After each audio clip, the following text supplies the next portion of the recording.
Yumuyan. 5 yıl öncesine, yeni hayata döndüm. Vicheng şirketine ilk girdiğim zamanlara.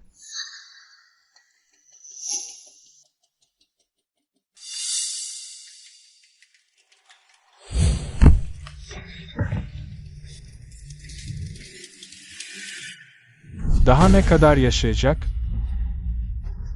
Yuna, Menkhan'ı neden ittin?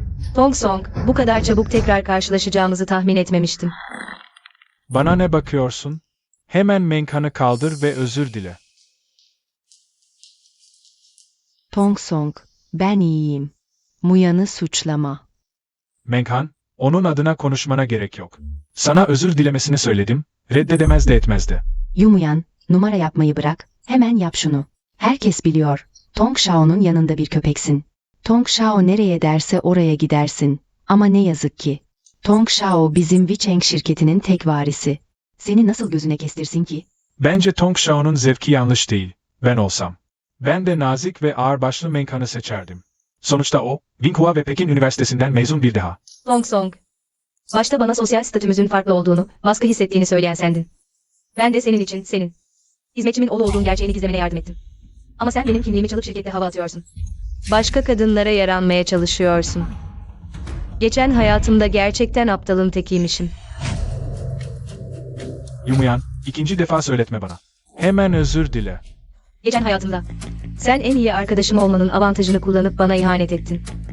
Sen de benim sana aşık olmamı kullanıp istediğini yaptın. Beni aşağıladın. Ama ne yazık ki bu hayatta. O kadar şanslı değilsiniz. Peki o zaman özür dilerim. Ve af dilerim. Gördünüz mü? Söylemiştim. Tong Shao'nun sözünü nasıl dinlemez? Sadık köpek işte. Yalamaktan başka bir şey bilmiyor. O utanmaz haline bak, ben bile onun adına utanıyorum.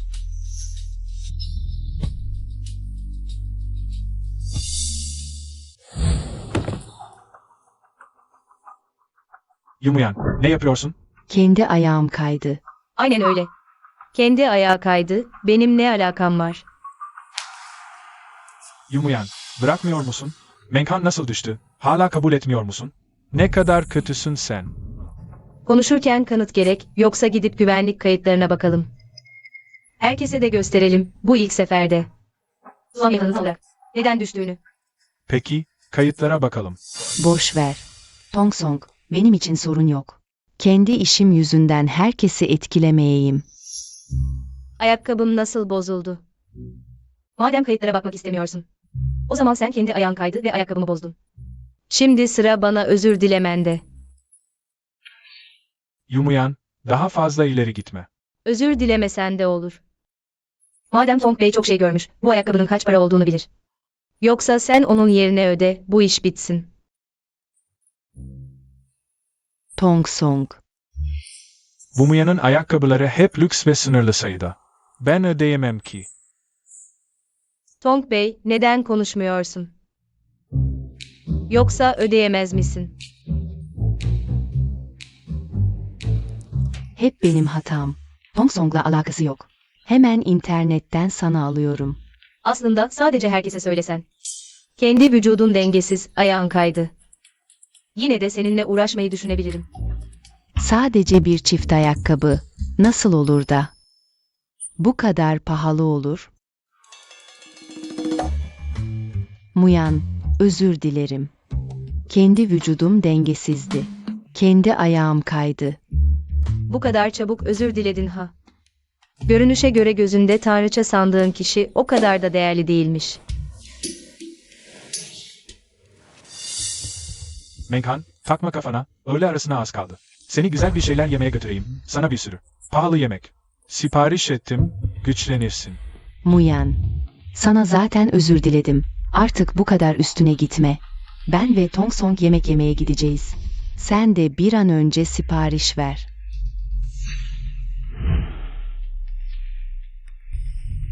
Bizim evin yemeklerini artık hak etmiyorsunuz. Tong Shano'nun hizmetçisi yine ona yemek getirmiş. Vicheng grubunun başkanı erken vefat etmiş olsa da yurt dışındaki ana şirketi yönetiyor. Tong Shao, Vicheng grubunun tek varisi. Tabii ki kimse onu ihmal etmeye cesaret edemez. Duydum ki, Tong Shao bizzat hanımefendiye söylemiş. Yerel şirkette birkaç yıl deneyim kazanmak istediğini. Yoksa şimdi, Tong Shao zaten Wicheng'in yeni başkanı olurdu. Büyük hanım, bu Tong Tong için hazırlandı. Peki benim yemeğim nerede? Büyük hanım, Tong Tong işte çok meşgul. Stresi yüksek, ona biraz daha besin takviyesi yapmam gerekiyor. Bu yüzden senin yemeğini hazırlamaya vakit bulamadım. Kendin sipariş versen daha iyi olur. Sen bizim evin hizmetçisisin, işin. Çamaşırımı yıkamak ve yemek yapmak. Şimdi bana sipariş vermemi söylüyorsun. Neyse, eskiden de kendin sipariş verirdin. Zhang teyze, o eskidenmiş. Bugünden itibaren. Lütfen her öğlen yemeğimi zamanında getir. Büyük hanım, bu Tong Tong'un kendi seçtiği yemekler. Sen bu kadar terbiyeli birisin, nasıl başkasının? Yemeğini yersin. Benim evimde, mutfağımda, tenceremde pişirdiğin yemek. Benim yemem gerekir. Oğluna yemek yapmayı bu kadar seviyorsan. Lütfen bundan sonra kendi paranla yap. O Muyan, Tong Shano'nun yemeğini yemiş. Bilmiyor musunuz? Annesi Tong Shano'nun evinde hizmetçi. Muhtemelen bize kasıtlı olarak gösteriyor. Tong Shao ile o kadar yakın olduğunu ki aynı kaptan yemek yiyebiliyorlar. Bu dünyada nasıl bu kadar yüzsüz bir kadın olabilir? Tong Song, Muyan, nasıl senin yemeğini yedi? Bugün sana bir sürü lezzetli şeyler sipariş ettim. Hep senin sevdiğin şeyler, birazdan bol bol ye. Tong Song, belki de Muyan'ı da yemeğe çağırsak? Sonuçta o benim iyi arkadaşım. Hem bana kötü davranması da seni çok sevdiği için. O da kim oluyor? Bizimle yemek yemeye layık mı? Hadi gidelim. Tong Song, Muyan, nasıl senin yemeğini yedi?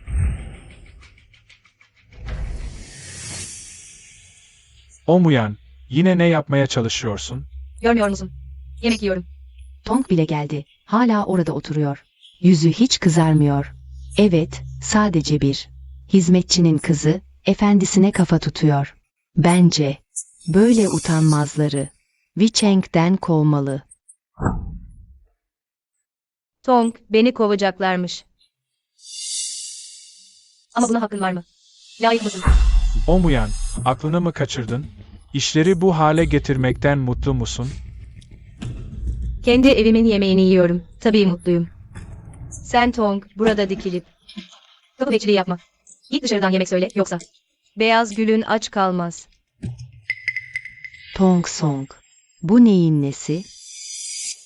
Şimdi tüm grup, benim Wicheng'in varisi olduğumu sanıyor. Bugün böyle gidersem, kimliğim şüphe uyandırır. Yemek soğudu, şuraya gidip yiyelim. En sevdiğin Liang Mingwu'nun yemeklerini söyleyeyim. Hadi gidelim. Tong Song. Yüzüne vurulan tokadı reddettiysen, beni suçlama. Alo, amca Wiang, ben Muyan. İyiyim, sadece son zamanlarda. Liang Mingwu'nun yemeklerini canım çekti. Tamam, anladım. Liang Mingwu, Şangay'da, sayılı 5 yıldızlı otellerden, sahibi, yönetim kurulu başkanının eşiyle çok eski dost. Bir hizmetçinin kızıyla ilgilenir mi? Rol yapmayı bırak, git Tong'dan. Özür dile. Yoksa annen Tong'a artık çay bile veremez. Çok açım, vaktim yok. Sizinle uğraşacak halimde. Liang Mingwu'dan bizzat geldiler.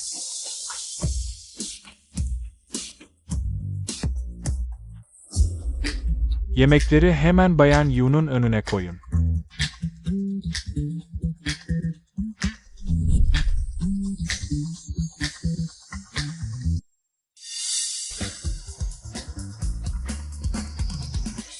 Patron özellikle Bayan Yu'ya iyi bakmamızı söyledi. Yetersizse veya başka bir şey isterseniz, özel şefiniz hazırlayabilir. Bu kadar yeter, gidebilirsiniz. Afiyet olsun, Bayan O. Biz de Liang Mingwu'dan yemek söyledik. Ne zaman gelir? Özür dilerim, patron bugün sadece Bayan Yu'ya hizmet edeceğimizi söyledi.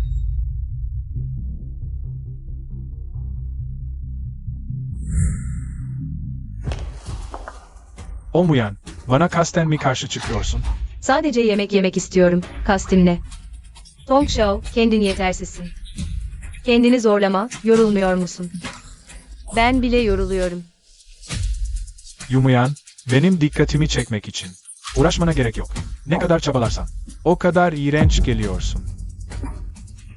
Ne garip, daha yeme başlamadım bile. Mide bulantısı hissediyorum. Muyan, Tong Song şirkette normalde mütevazıdır, statüsünü göstermez. Ama Tong Song'un hizmetçisinin kızı olduğun için istediğin gibi davranamazsın. Yani Wiang Mingwu'dakiler. Tong Song'un yüzü suyu hürmetine mi? Bana yemek gönderiyor. Başka? Tong Song, sen ne zaman bu kadar nüfus sahibi oldun? Bilmiyordum. Yoksa, açıklayayım ne olup bittiğini. Yeter. Yemek bile seni susturamıyor, Yumuyan. Uyarıyorum. Bana karşı gelmenin sana faydası yok. Gidelim. Yüzleşelim. Hayır. Yavaş yavaş, yüzünü kat kat. Soyup yerde çiğneyeceğim.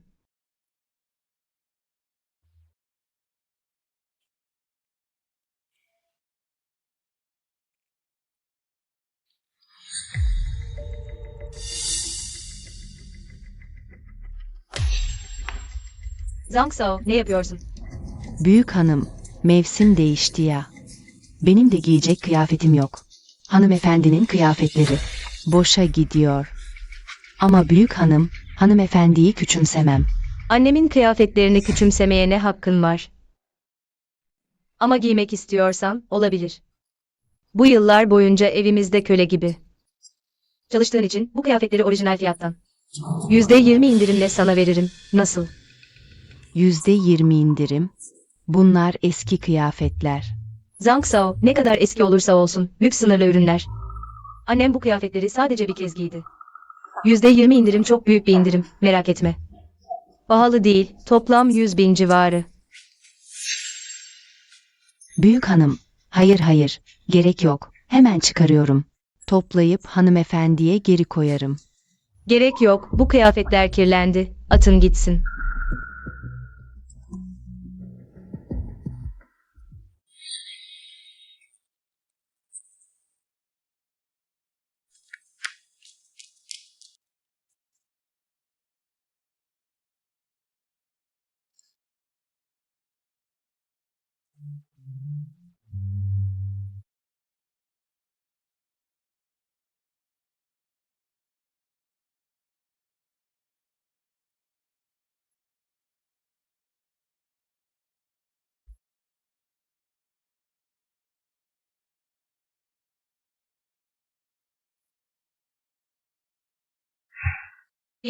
Beni rahatsız etmeyi bırakabilir misin? Beni bu kadar mı sevmiyorsun? Doğru, sana hiç ilgim yok ve vaktim de yok. Senin gibi çapkınlarla vakit kaybetmeyeceğim. Açık konuşayım, zaten sevdiğim biri var. Adı Tong Song.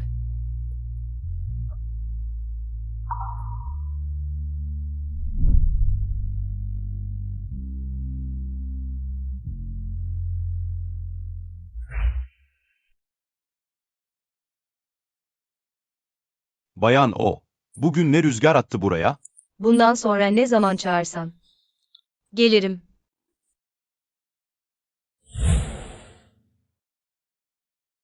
Ateşin yoksa neden saçmalıyorsun? Ateşim yok. Aç mısın? Gerçekten açım. Hadi. Seni güzel bir yemeğe götüreyim. Biniyorsun.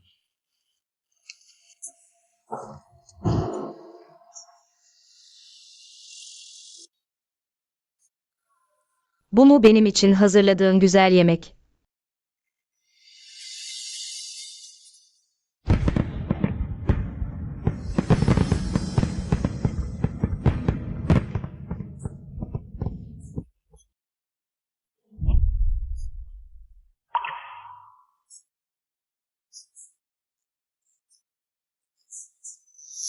Doğum günün kutlu olsun. Demek ki geçen hayatta da. Beni doğum günümü kutlamak için çağırmıştı. Ama ben ona o kadar acı sözler söylemiştim. Bayan o. Ya boynunu kendin uzat. Ya da kendin tak. Böyle tutmak yorucu.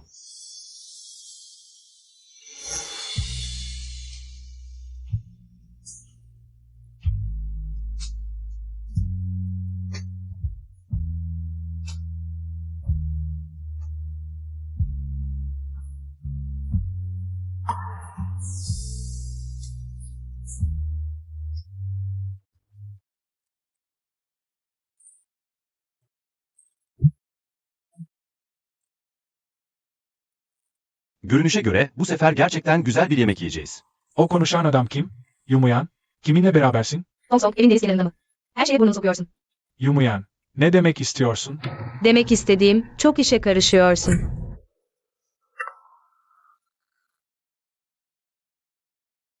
Peki ne yiyeceğiz? Sen yer seç, ben öderim.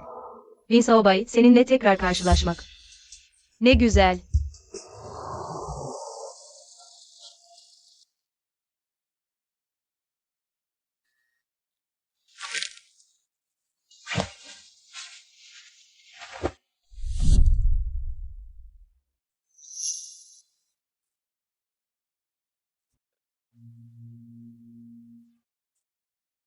Xiao Bay.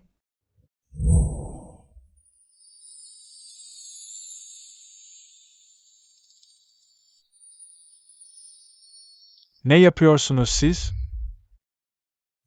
Ne yapıyoruz? Sana ne? Gece yarısı. Burada ne bağırıyorsun? Yumuyan. Beni elde edemiyorsun diye. Kendine erkek model mi buldun? Erkek model mi? O erkek model olsaydı, her gün onu kiralardım. Beni mi kiralayacaksın? Bayan O, bugünkü hizmetimden kaç puan verirsin? 99 puan. Eksik olan bir puan.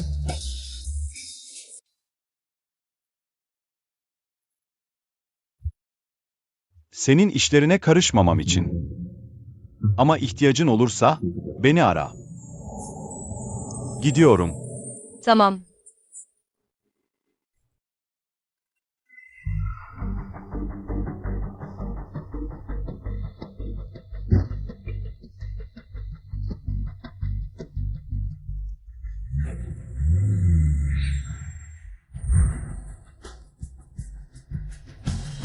Yumuyan. Anlamıyorum sanma. Bütün bunları yapmanın asıl amacı dikkatimi çekmek.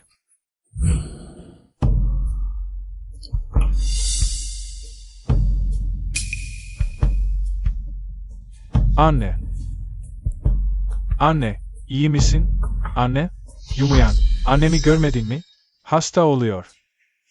Sen de dedin ki, o senin annen, benim annem değil. Yani. Onun yaşayıp yaşamaması beni ilgilendirmez. Fazla ileri gidiyorsun. O bir hizmetçi olarak benim evimin kanepesinde yatıp yalandan inliyor. Onu kanepemi kirlettiği için suçlamadım. Zaten benim en büyük merhametim. Annemin bu hale gelmesi senin yüzünden değil mi? Annem sadece birkaç eski kıyafetini giydi. Bu kadar mı? Görmeye dayanamıyor musun? O zaman git. Şimdi, hemen, derhal. Biliyorsun, zaten sen, annenle birlikte evime gelip yiyip içen birisin. Eskiden siz anne ve oğlun haline acıyordum. Yüreğim yumuşadığı için kabul etmiştim. Şimdi daha da çok anlıyorum ki, seni beslemek bir köpek beslemekten daha kötü.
Oğlum, bu Yumuyan tam olarak neyin nesi?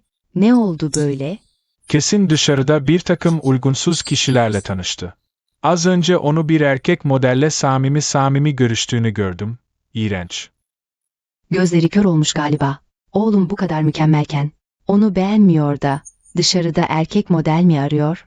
Oğlum, onu mutlaka kandırıp elde tutmalısın. Anne, ben Tsinghua ve Pekin Üniversitesi mezunuyum. Yüksek başarılı bir öğrenci. Mezun olur olmaz. Vicheng grubu tarafından içeriden atandım. Yumuyan kim ki? Sadece yiyip içip ölümü bekleyen. Bir işe yaramaz. Benim gibi biri, ancak Menghan gibi. Zeki ve sevimli, Tanrı'nın sevdiği bir kızla uyumlu olur.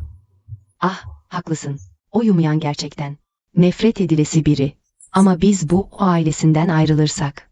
Hushi gibi 1. sınıf bir şehirde ayakta kalmamız imkansız. Anne, endişelenme. O ne kadar benimle bu istemiyormuş gibi yapıp peşinden koşturma oyununu oynarsa. Ben de onu o kadar soğuk davranırım. Yarın dersini alacak.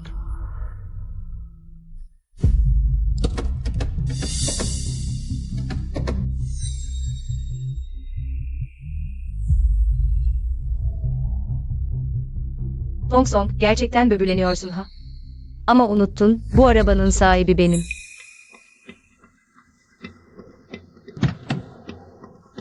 Genç Tong, yine Menghan'ı işe bırakmaya gelmiş. Bugün çok güzelsin. Bu arabayı beğendin mi?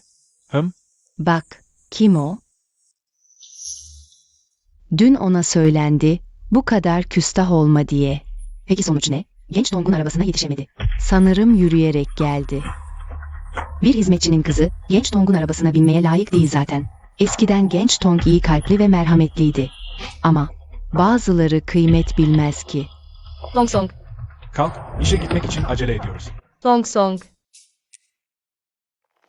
Bu arabayı uzun süre kullandın diye senin olduğunu mu sanıyorsun? Yumuyan, sadece işe araba kullanarak geldim. Seni almadım diye burada saçmalamana gerek yok. Saçmaladığımı sen benden daha iyi biliyorsun. Muyan, kızgın olduğunu biliyorum.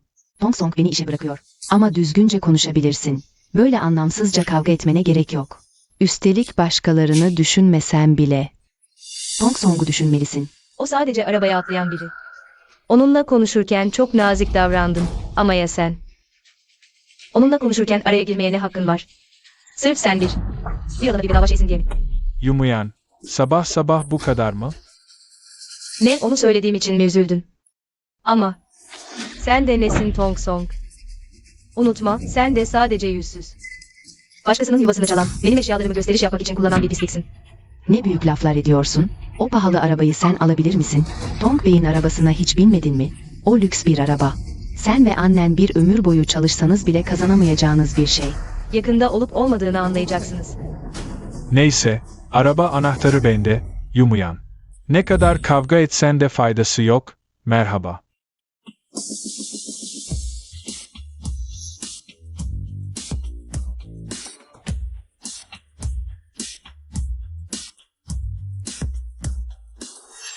Yumuyan, araba anahtarını nereden aldın? O adam kim? Sana sadece yedek anahtar verdim, bilmiyorsun değil mi? Ah, neredeyse unutuyordum. Sen sadece bir hizmetçinin oğlusun. Yedek anahtar ile ana anahtar arasındaki farkı nasıl anlayabilirsin ki? Yumuyan, tam olarak ne istiyorsun? Sadece birini çağırıp arabayı bakıma götürttüm. Ama 4S bayi sahibine söyledim. Ona dikkatli ve özenli bir şekilde iyi bakım yapmasını söyledim. Biliyorsun, bu arabamı son zamanlarda hep bir pis şey kullanıyor, uğursuzluk bulaşmasından korkuyorum. Tong Song, kızma. İstersen başkalarına senin için açıklama yaparım. Neden şu andan itibaren arabanın olmadığını? Yeter.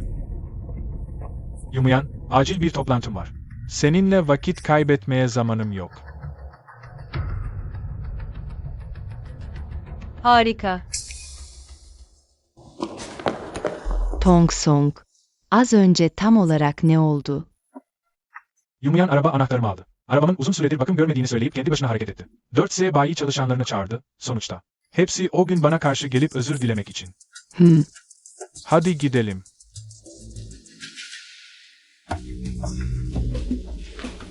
Yönetim kurulu az önce bizzat gelip bildirdi. Tong Song'un bu seferki proje teklifinin çok iyi olduğunu söylediler. Herkesin Tong Song'la birlikte gayretini sürdürmesini umuyorlar.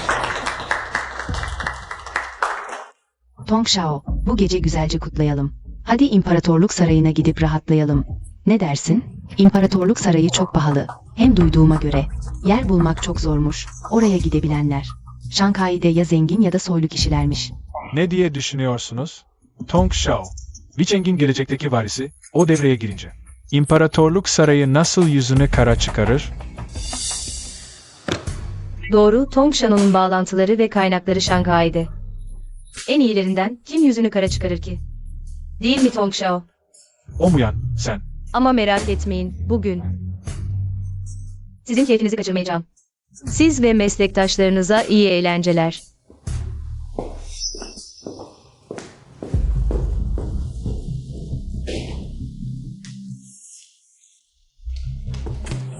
O mu yan? Ne yapıyorsun? Dün gece söylemiştim, sana biraz daha dikkat edeceğim.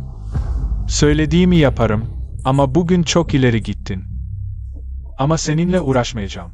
Sana benden özür dileme fırsatı veriyorum. Hastaysan tedavi ol, çıkıp delirmeye gerek yok.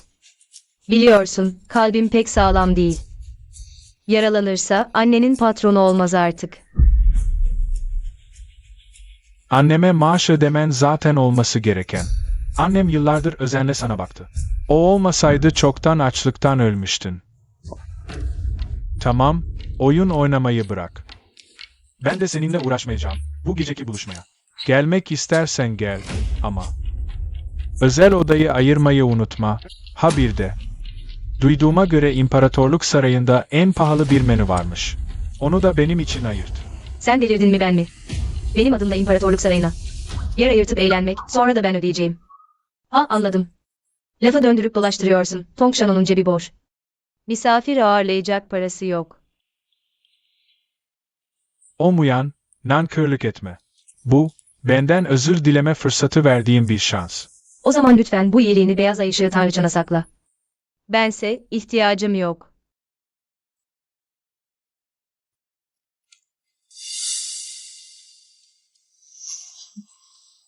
Biliyordum, numara yapıyordun.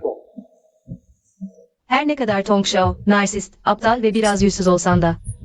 İyi ki ben terbiyeliyim, döndüm çünkü. Sana özellikle söylemek istedim, iyiliğine ihtiyacım olmasa da.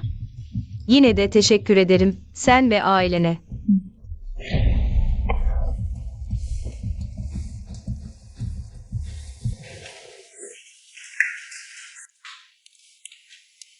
Tong Song'a ne oldu? Belki de başka bir yere gidelim.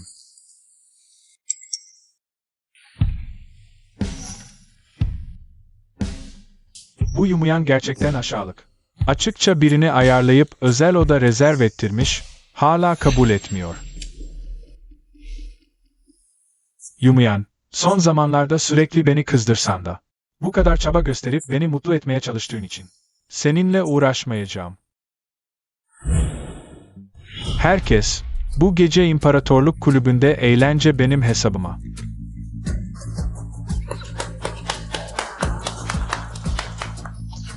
VIP oda, duyduğuma göre imparatorluktaki en iyi odaymış. Sadece oda ücreti 6 haneli, şaşırmayı bırakın. Tong'un bu gece her şeyi ödeyeceğini duymadın mı? Evet, Tong o kadar zengin ki, sadece 6 haneli bir rakam. Kesinlikle umursamaz. İmparatorlukta en pahalı odayı ayarlayabilmek. Tong Song kesinlikle. Yichen grubunun büyük oğlu. Hepsi o aşağılık Yumuyan yüzünden. Bugün neredeyse onun yalanına kanıyordum. Bunlar, benimle birlikte büyüdüğüm en yakın arkadaşlarım. Şanghay'da her sektörde bağlantıları ve kaynakları var. İleride bir ihtiyacın olursa onlara ulaş. Eskiden Tong Song'la dışarı çıktığımızda. Ya ben öderdim ya da ben öderdim. Bir de Vince Hauba'ya bak. Ah, insanları kıyaslamak gerçekten sinir bozucu, Yumuyan. Eskiden gerçekten aklın kararmış. Ne oldu? Kalbin mi rahatsız? Aman tanrım, ilk defa bu kadar eğlenceli bir yere geliyorum. Bunu Tong'a borçluyuz. Ama şunu söylemeliyim. Yumuyan gerçekten rol yapıyor, gelmeyeceğini söyledi. Tong Song, Muyan gerçekten gelmiyor mu? Belki ona bir mesaj atayım. Herkesi ben davet ettim. Gelip yardım etmemesi mümkün değil. Merak etme, çoktan odada bekliyor. Hadi gidelim. Hizmetçinin kızı, doğuştan hizmet etmeye mahkum. Hala Menkhan'dan Tong'u kapmaya çalışıyor. Rüya görüyor. Şu an muhtemelen. Çoktan odada küflenmeyi bekliyordur.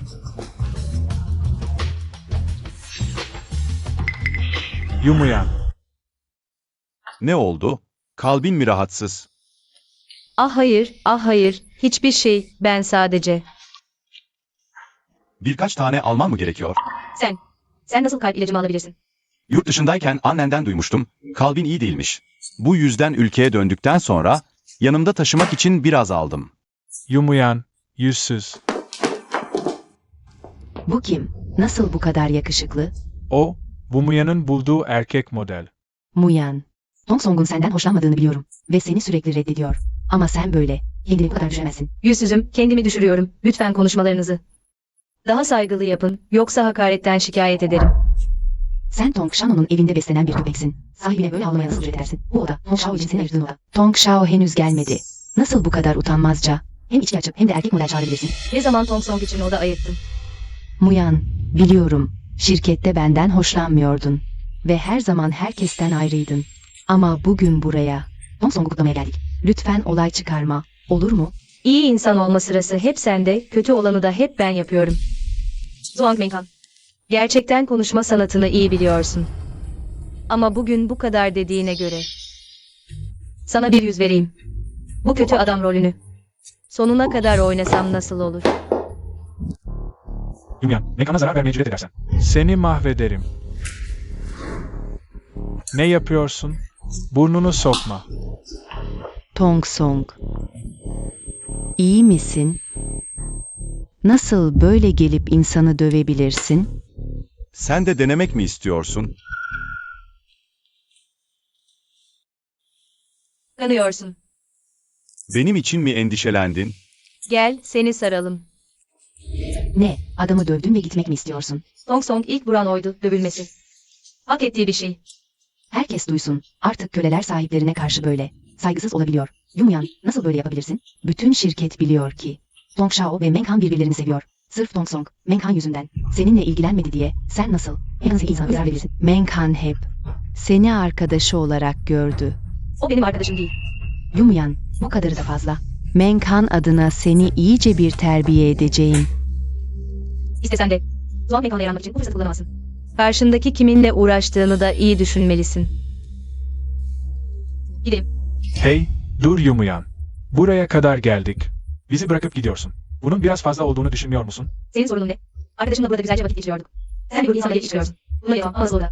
Yasa dışı bir şekilde bizi alıkoymayı düşünebilirsin. Özellikle kutlama yapmak için bize özel bir oda ayırtmadın mı? Bence senin aklında bir sorun yok. Aklında baloncuklar var. Sana neden özel oda ayırtayım? Seni neden kutlayayım? Yoksa annenin bizim hizmetçimiz olmasından dolayı mı? Hey, yeter artık. Burada saçma sapan konuşmayı kes. Eğer sınırını bilip bu erkek modeli getirmeseydin, beni rezil etmeseydin, bu olaylar da yaşanmazdı.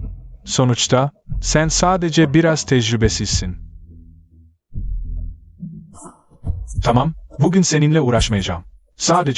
Sadece burada kal, erkek modelinle birlikte oynamama hiç aldırmam. Gidelim. Hey. Yumuyan, eğer gidersen gerçekten polisi arayacağım. Erkek modelin bana zarar verdi, polisi arayacağım. Kesinlikle içeri girecek. Ama bak, benimle konuşulabilir. Sadece burada kal. Ve bu masrafları öde. O zaman olayı kapatabilirim. Tong Song, benden para koparmaya mı çalışıyorsun? Bak, benim prensibim şudur. Bana saygı gösterene. Ben kat fazlasını veririm. Ama sen saygıyı reddedersen. Zorla da olsa alırsın. Polisin telefon numarasını söylemem gerekir mi? Gerçekten polisi arayacağım. İyi düşün. İstediğini yap. Pişman olma.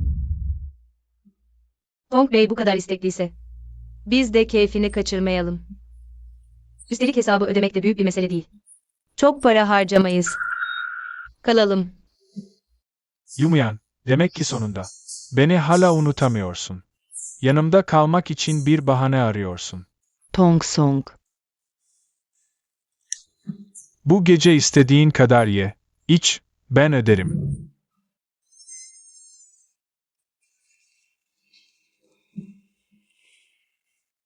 Bayan O. Bunun için bir neden söyleyebilir misin? Böyle biri için başını derde sokmaya değmez. Üstelik, buradaki masraflar çok yüksek. Kafasındaki o küçük yara. Bu kadar parayı hak etmiyor. O tehdit etmeyi bu kadar seviyorsa. Ben de aynısını yaparım. Anlıyorsun. Bizim o ailesinin büyük kızı, ne kadar zekisin. Gülmeye nasıl cüret ederim?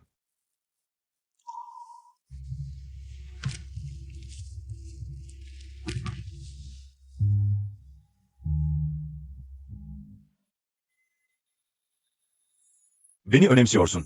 Tabii ki, çünkü seni seviyorum. Çünkü ne? Çünkü. Aman tanrım, bu ses sistemi harika. Gerçekten Şangay'a yakışıyor. En iyi eğlence mekanı, hepsi Tongshan'un sayesinde.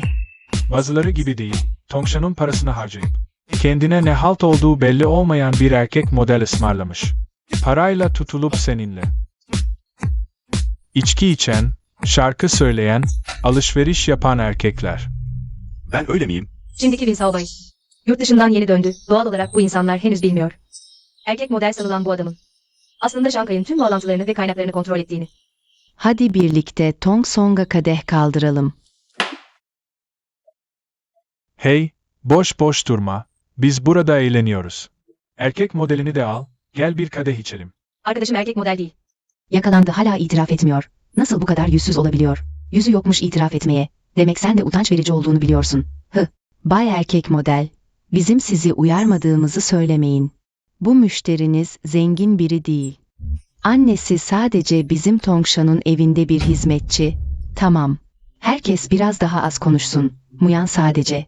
Tong Song'u elde edemediği için para ödüyor. Kendine eşlik edecek birini buluyor. O da oldukça zavallı, zor durumda. Yumuyan, Tong Shao seni bir kadeh içmeye çağırıyor. Bu senin için bir lütuf. Erkek modelinle birlikte hemen gel. Teşekkürler Tong Shao. Tong Shao olmasa burada oturma. Hakkın bile olmazdı. Erkek model mi çağırıyorsun? O hizmetçi anneni çağır. Sana eşlik etsin daha iyi. Ha ha ha. Hey gel, bizimle bir kadeh iç, biraz da iyi dilekler söyle. Bu açılmamış şişe sana hediye. Yumuyan, bana öyle bakma. Bu erkek model ortamı canlandırmak için burada değil mi? Ona kötü davranmayacağım. Bu şişe şarap, onun normal bahşişlerinin birkaç katı. O şarap koleksiyonluk, sınırlı sayıda üretilmiş, sadece bir şişe. Birkaç 10.000 liraya mal oluyor. Muyan senin konumunda biri olarak. Böyle değerli bir şarabı muhtemelen hiç görmemişsindir. Ama sana garanti edebilirim. Bu şişe gerçek. Paraya çevirsen bile, muhtemelen. Annenin birkaç aylık maaşına denk gelir. Tong Shao gerçekten cömert, ama bana kalırsa. Onlara o kadar değerli şarap vermeye gerek yok, birkaç yüz lirayla. Halledilebilir. Tong Song. Hı. Bir söz duydun mu? Aşırı sevinç üzüntü getirir.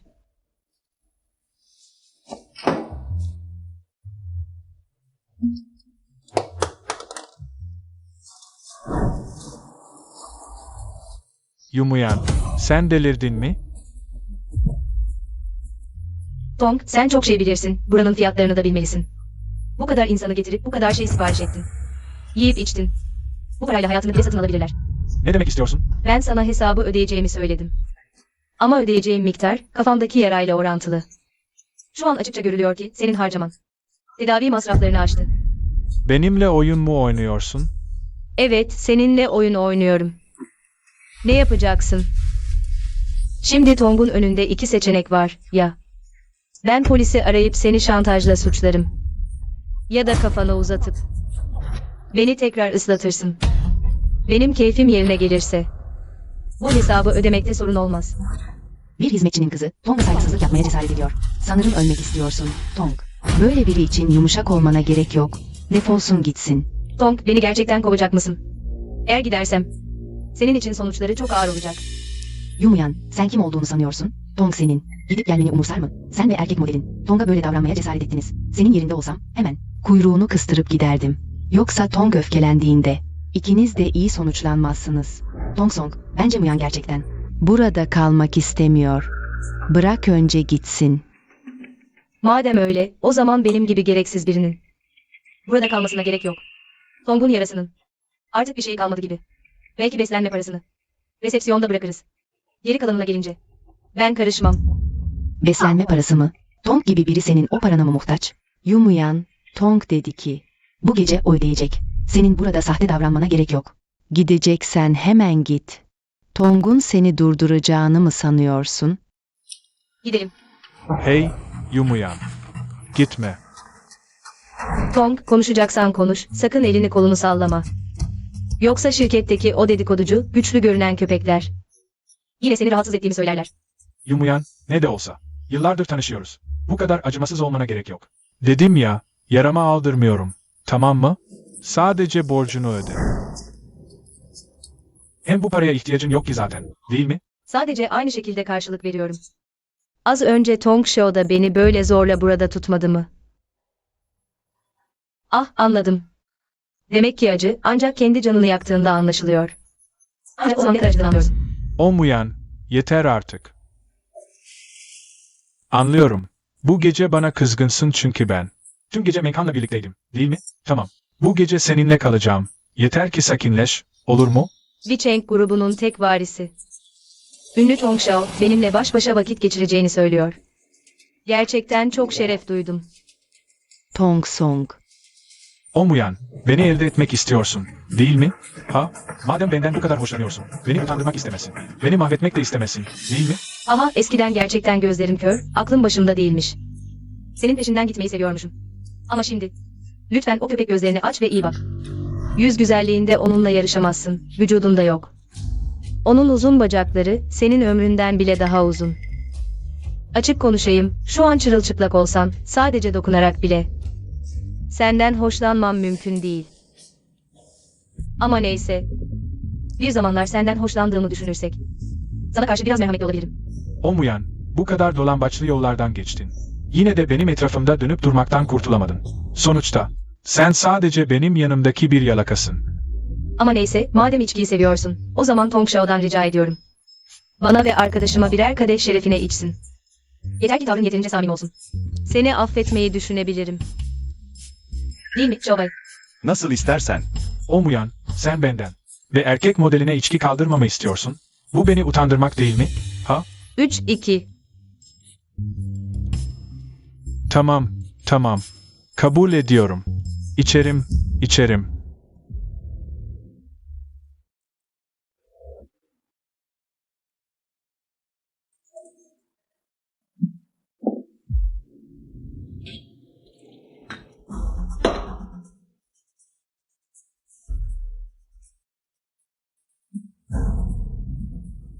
Buyurun. Muyan, Tong Song sana her zaman iyi davrandı. Seni işe götürüp getirdi. Hizmetçiyi şirketine yemek gönderdi. Nasıl onu böyle zorlayabilirsin? Song Liang, lütfen diline dikkat et. Böyle konuşursan, seni iftiradan dava ederim. Tong Shao bunu gönüllü olarak yaptı, değil mi Tong Shao?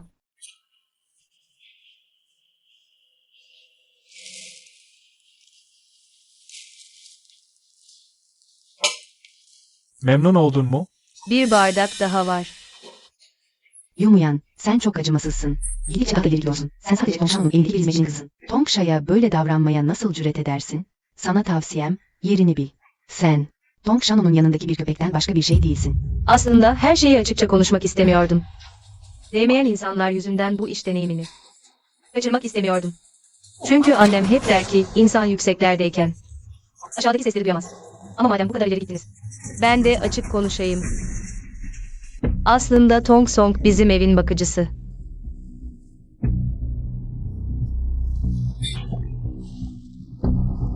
Memnun oldun mu? Ha? Tong Shao, gerçekten iyi içiyorsun. Ama Tong Shao az önce kendisi de söyledi, içki içilecek, güzel sözler de söylenecek. Pekala. Sana her şeyin yolunda gitmesini, rüzgarın hep arkanda olmasını dilerim. Vay, hiç beklemezdim. Bizim Tong Song yağcılık yaparken gerçekten çok tatlı konuşuyormuş. Sen mutlu olduktan sonra. Yumuyan, beni böyle hedef alıp plan yapmanın sebebi. Beni elde edememen değil mi? Eskiden senin itaatkar bir yalak köpek olduğunu düşünür, elini hafif tutardım. Ama bu alçaklığın hesabını soracağım. Tong Song.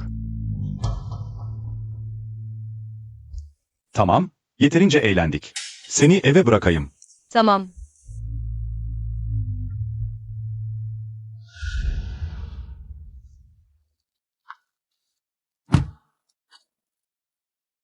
Muyan,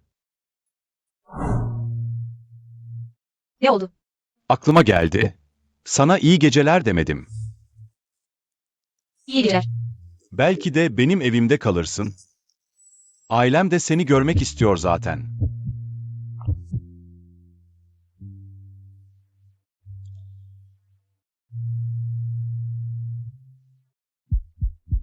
Ha? Anne, Sen ne kadar içtin öyle? Büyük hanım. Hemen gel, Tong Song'a bir bak.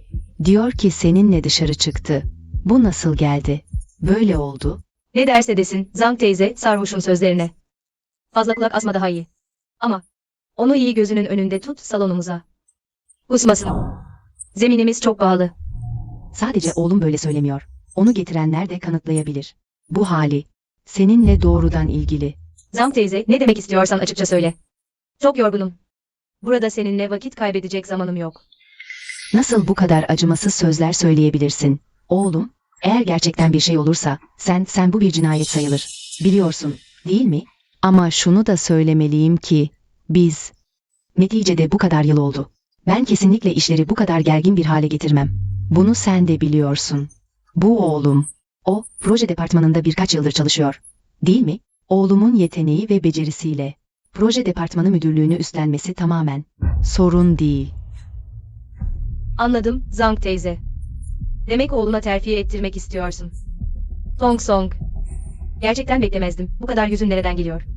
Benimle sadece bir kadeh içtin ve benden pozisyon istemeye cüret ediyorsun. Umurumda değil. Neyse, Vicheng grubu o ailesinin işletmesi. Büyük hanım, lütfen yardım et, biraz esnek davran. Yoksa oğlum gerçekten seninle içki içtiği için. Bir şey olursa, senin kaçamayacağın bir sorumluluğun olacak. Beni mi tehdit ediyorsun? Nasıl cüret ederim? Sen oğlumu bu kadar seviyorsun. Kesinlikle onun kariyerinde yükselmesini, başarılı olmasını istiyorsun. İnsanlar arasında bir ejder veya anka kuşu olmasını, değil mi? Sırf sevdiğim için sizin keyfinize göre oyuncak olmayı hak mı ediyorum? Sırf sevdiğim için bana istediğiniz gibi davranabilir misiniz? anneme neden bağırıyorsun? Sırf beni sevdiğin için, değil mi? Tamam, yeter, geveleme. Çabuk kafanı salla da kabul et. Ben uykum geldi, uyuyacağım. Evet, çabuk kafanı salla da onayla. Bu içki meselesi. Böylece geçmiş olsun, üzerinde durma. Tong Song aslında. Eğer beni suçlamak istiyorsanız tamamen. Kendin gelip bana söyleyebilirsin. Anneni de bu işe bulaştırmaya gerek yok. Onunla birlikte rezil olmak için. Bu ne demek oluyor?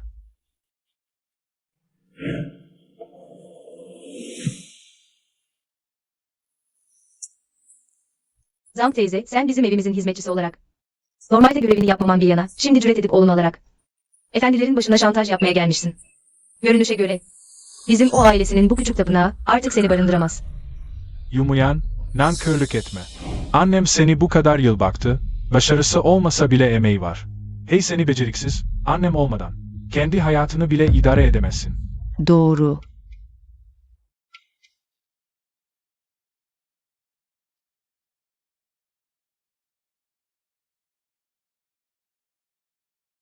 Oh. Az önce söylediklerini tamamen reddetmiyorum. Ama benim yapamamam önemli değil. Yeni bir hizmetçi tutarım. Bu yeterli olur.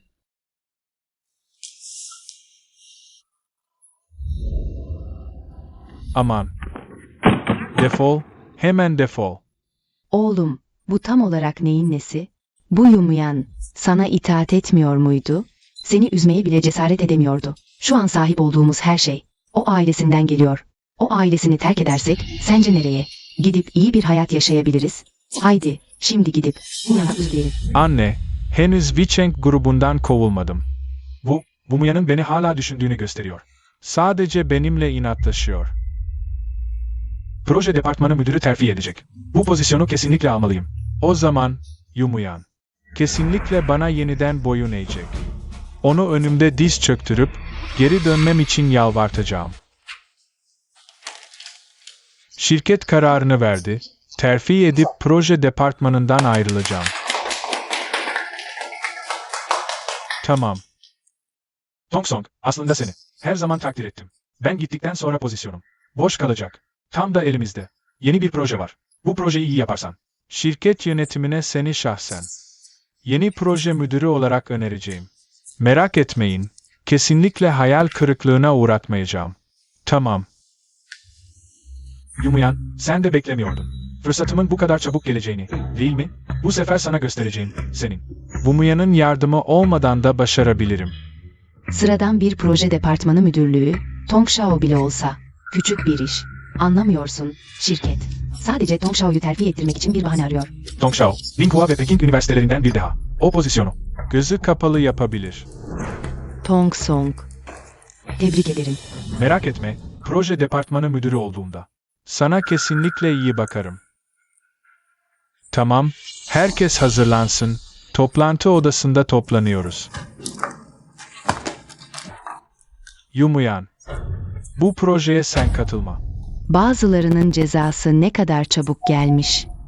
Kim bazı nankör insanların dün gece o kadar küstah olup Tong Shao'ya içki ısmarlatmaya cesaret ettiğini söyledi. Muyan, sen de duydun.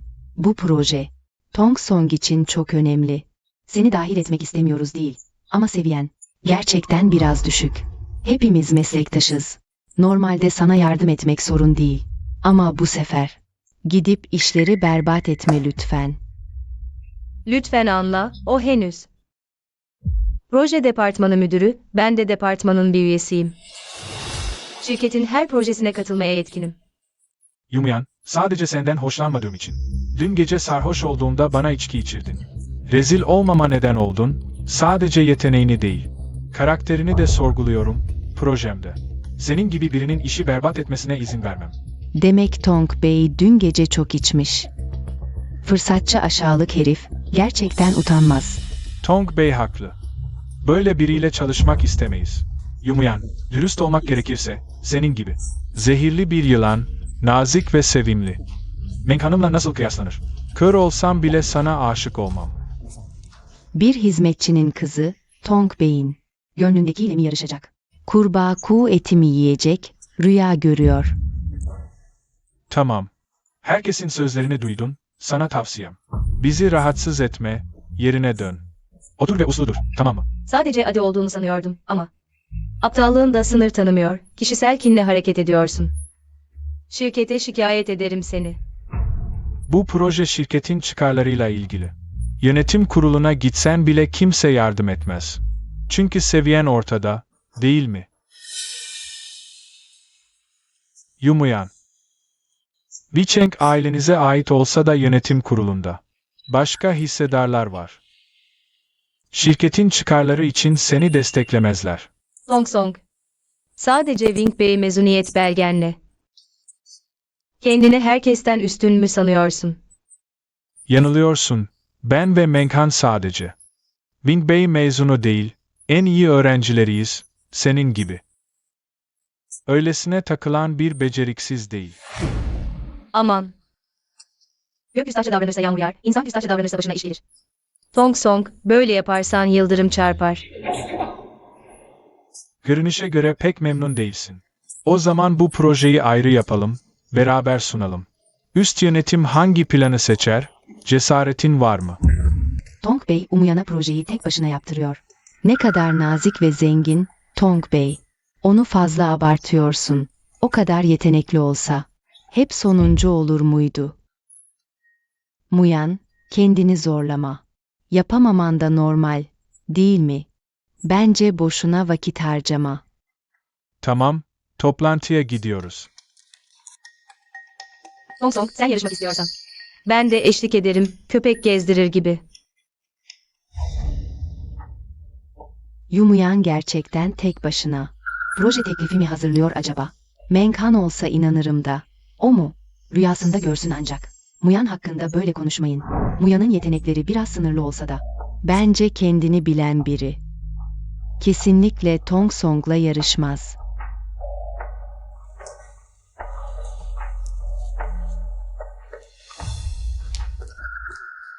Yumuyan, gerçekten tek başına. Proje teklifi hazırlıyormuşsun. Yumuyan, gerçekten Tong Shao ile yarışacak mısın?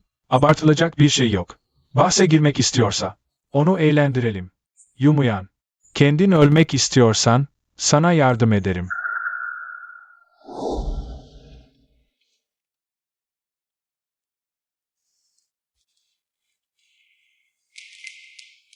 Sen ne arıyorsun burada?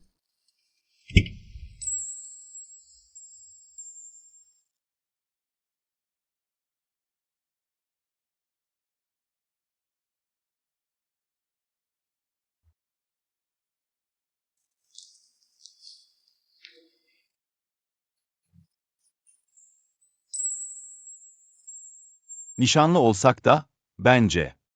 Senin fikrini sormalıyım. Eğer katılmıyorsan,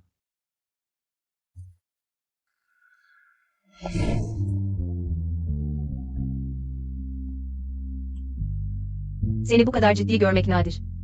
Elbette destek olacağım. sana karşı hep ciddiydim. Yumuyan bir erkek modelle. Beraber mi? Muyan delirdi mi? Nasıl bir erkek modelle böyle düşebilir? Aman, şaşırmamak gerek. Yumuyan, Tong Sha'ya hep yüz bulamayınca, umutsuzluğa kapılıp, bir erkek modelle eşleşmiş olmalı. Bir hizmetçinin kızı, Tong Shao ile olmayı mı hayal ediyor? Bizim Tong Shao hem zengin hem güçlü. O tür çöpleri asla görmez. Yumuyan, eskiden sadece aptal olduğunu düşünürdüm.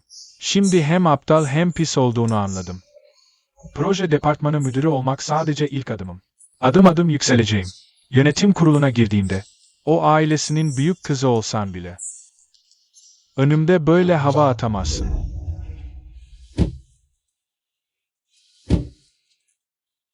Beni buraya neden getirdin? Muyan, Anne, büyük hanımefendi, merhaba. Doğum gününde gelmek istemiştim ama merkezde ani bir iş çıktı. Muyan, bana kızmadın değil mi? anne bu kadar meşgul olman babanın. Kurduğu Vicheng grubunu kurmak için. Sana kızmam. Suç bende, hala sana yardım edemiyorum. Şaba ile birlikte olunca gerçekten daha olgunlaşmışsın. Şaoba'yı senden kabul ettiğini söyleyince. İnanmamıştım. Meğer doğruymuş. Eskiden o Tong Song için, o aşağılık herif için. Sadece Win Saobay'ı kaçırmakla kalmadım. Annemle de kavga ettim. Şimdi düşünüyorum da. O zamanlar gerçekten bir ahmaktım. Anne, benim meselelerim. İçin endişelenme. Tong Song ve annesini evden kovdum bile. Kendi işlerini halledebilmen beni çok mutlu ediyor. Birkaç ay daha bekle, o zaman. Ana şirketin işlerini halledince. Gelip seninle kalayım, olur mu? Geçen hayatta annem, Tong Song tarafından kandırılmamdan korktuğu için. Özel olarak 3 ay sonra geri döndü. Yanımda olmak için. Sonuçta o uçak düştü. Annem de. Anne, ben yetişkinim. Kendi işimi halledebilirim. Ülkedeki işler için sen yurt dışında huzur içinde. Kendi işlerinle uğraş. Merak etme, kesinlikle. Vicheng grubunun ülke içi yönetim kurulu başkanı olacağım. Seni asla hayal kırıklığına uğratmayacağım. Muyan, aslında annenin istediği. Senin bir anda parlaman değil, annenin istediği. Her zaman senin güvenliğin ve sağlığın oldu. Anne, seni seviyorum. Gülünç duruma düştüm. Muyan, eğer bir kelimeyle tanımlamak gerekirse, o kelime beraberliktir. Bugün Tong Song'da iddiaya girdim. Proje planı yapıyoruz. Sence kazanabilir miyim? Bildiğim kadarıyla, Vicheng grubu yönetim kurulu sana hiç güvenmiyor. Baştan oylama yapıp, teyzenin senin, ülke içi Vicheng grubunu devralmana karşı çıkmasına neden oldular. Bu yüzden, kimliğini gizleyip şirkete girdin, onlara kanıtlamak için. Yapabilirsin. Ama bildiğim kadarıyla, şirkete girdiğinden beri hiçbir başarı elde edemedin. Yani bu iddianın kendini bilmezlik olduğunu mu düşünüyorsun? Seni yeterince tanımayanlar, elbette senin imkansızı denediğini düşünür. Ama ben, yurt dışında senin tarafından ne kadar hırpalandığımı çok iyi hatırlıyorum. Düşüneyim. İlkokulda tam notla mezun oldun. Ortaokulda 8 dil öğrenmeye başladın, lisede ise dünyanın en iyi üniversitesine sınavsız girdin. Ben bu ebedi ikinciliği sapasağlam sürdürüyorum. Seninle bu kadar karşılaştırılmama hiç sinirlenmiyor musun? Tabii ki hayır. Yetenek yetersizliği benim sorunum. Muyan, mükemmellik takdir edilmeli, senin mükemmelliğin. Herkesin takdirini hak ediyor. Aslında seni gerçekten takdir eden insanlar. Senin başarılı olmanı asla istemezler. Tong Song geçmişte. Senin özgüvenini kırmamak için adım adım geri çekildim. Sadece senin başarını öne çıkarmak için. Ama artık yapmayacağım. Tong Song bundan sonra. Seninle ciddi bir şekilde yarışacağım. 2 proje planı aldığımı hiç düşünmemiştim. Ama neyse ki. Tong Song ve Yumuyan. İkisi de proje departmanımızın çalışanları olduğu için az önce. Bu 2 proje planını da müşteri firmaya gönderdim. Bir göz atmaları için. Yumuyan kendini bilmiyor. Biz de bir şey yapamayız. O, Tong Shao ile yarışmak istiyor. Bay Zhang, Yumuyan ile karşılaştırıldığında Tong Shao daha üstün değil mi? Tong Song'un liderliğinde sizin projeniz. Gerçekten hala çok detaylı ve iyi yapılmış. Muyan, aslında kaybetmek o kadar da kötü değil. Ne de olsa senin yeteneklerin zaten Tong Song'a yetişemez. Ama senin çabalarını hepimiz gördük. Çabanın ne faydası var? Başarısızlık karşısında hiçbir değeri yok. Sonuçlar daha açıklanmadı. Neden bu kadar acele ediyorsun? Bay Zhang'ın az önce söylediklerini duymadın mı? Tong Shano'nun planı her zamanki gibi mükemmel. Sonuç belli değil mi? Kaybettiğini kabul etmelisin. Zaten sen bir hiçsin. Utanılacak bir şey yok. Hepimiz buna zaten alıştık. Ne? Yenilgiyi kabul etmiyor musun? Ben mi kaybettim? Kaybetmeyi kaldıramıyorsan açıkça söyle. Ben de senin. Benimle bu bahse hiç girmemiş olduğunu kabul ederim. Zaten senin seviyenle. Benim rakibim olmaya layık değilsin. Tong Song, Tong Shao, ne kadar aceleci olsan da. Kendi başarını ve kibrini göstermek istesen de. En azından Bay Zhang'ın nihai sonucu açıklamasını beklemelisin. Bay Zhang, ona zaten bir çıkış yolu verdik. O ısrarla bir sonuç istiyor. Madem öyle, lütfen Bay Zhang, nihai sonucu açıklayın. Ben aslında, önce bu 2 proje planını, müşteri firmaya incelemeleri için göndermeyi, detayları da sizin bizzat anlatmanızı planlıyordum. Ama beklenmedik bir şekilde, müşteri firma, ilk bakışta, bizim proje sözleşmemizi beğendi ve işbirliğine karar verdi. Tong Shao çok yetenekli. Bazı insanlar var ki bir ömür boyu koşsalar bile ona yetişemezler. Müşteri firmanın bu seçimi, Wumuya'nın proje planı. Vay canına, bu kadar mükemmel bir proje planı. Sadece senin tarafından tamamlandı, Yumuyan. Önceden senin yeteneğini hafife almışım, kesinlikle. Devam etmelisin. Zhang müdür, çalışmaya devam edeceğim.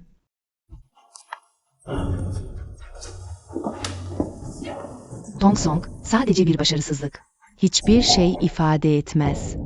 Sadece Tong Shao'yu ayaklarımın altına alıp ezmemi sağladı, ayrıca Tong Shano'nun proje müdürü pozisyonuna oturmasını engelledi. Yumuyan, ne kadar acımasızsın. Yolunda durmaya devam ediyorsun. Vay, bir kez kaybedince hemen hakaret mi ediyorsun?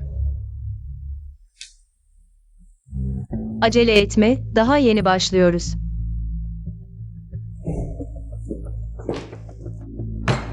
Ne övünüyorsun? Sadece şans eseri başardın. Evet, kim bilir belki de bu proje planının onaylanması için müşteri şirketine gizlice gidip gizli işler yaptı. Sonuçta bir erkek modelle bile ilişki kurabilen biri her şeyi yapabilir. Hımph, Tong Song. Söyledikleri hoş değil ama Muya'nın aniden müşteriyi memnun eden bir proje planı hazırlaması gerçekten tuhaf. Yumuyan müşteriye yaltaklanmaya gitmese bile, o sonuçta. Vicheng grubunun büyük kızı, kim bilir belki, bazı bağlantılarını kullandı. Yumuyan kesinlikle perde arkasında iş çeviriyor. Bugünlerdeki çabalarımızın boşa gitmesine izin veremeyiz. Bu iş bitmedi. Gidip üst yönetime anlatalım.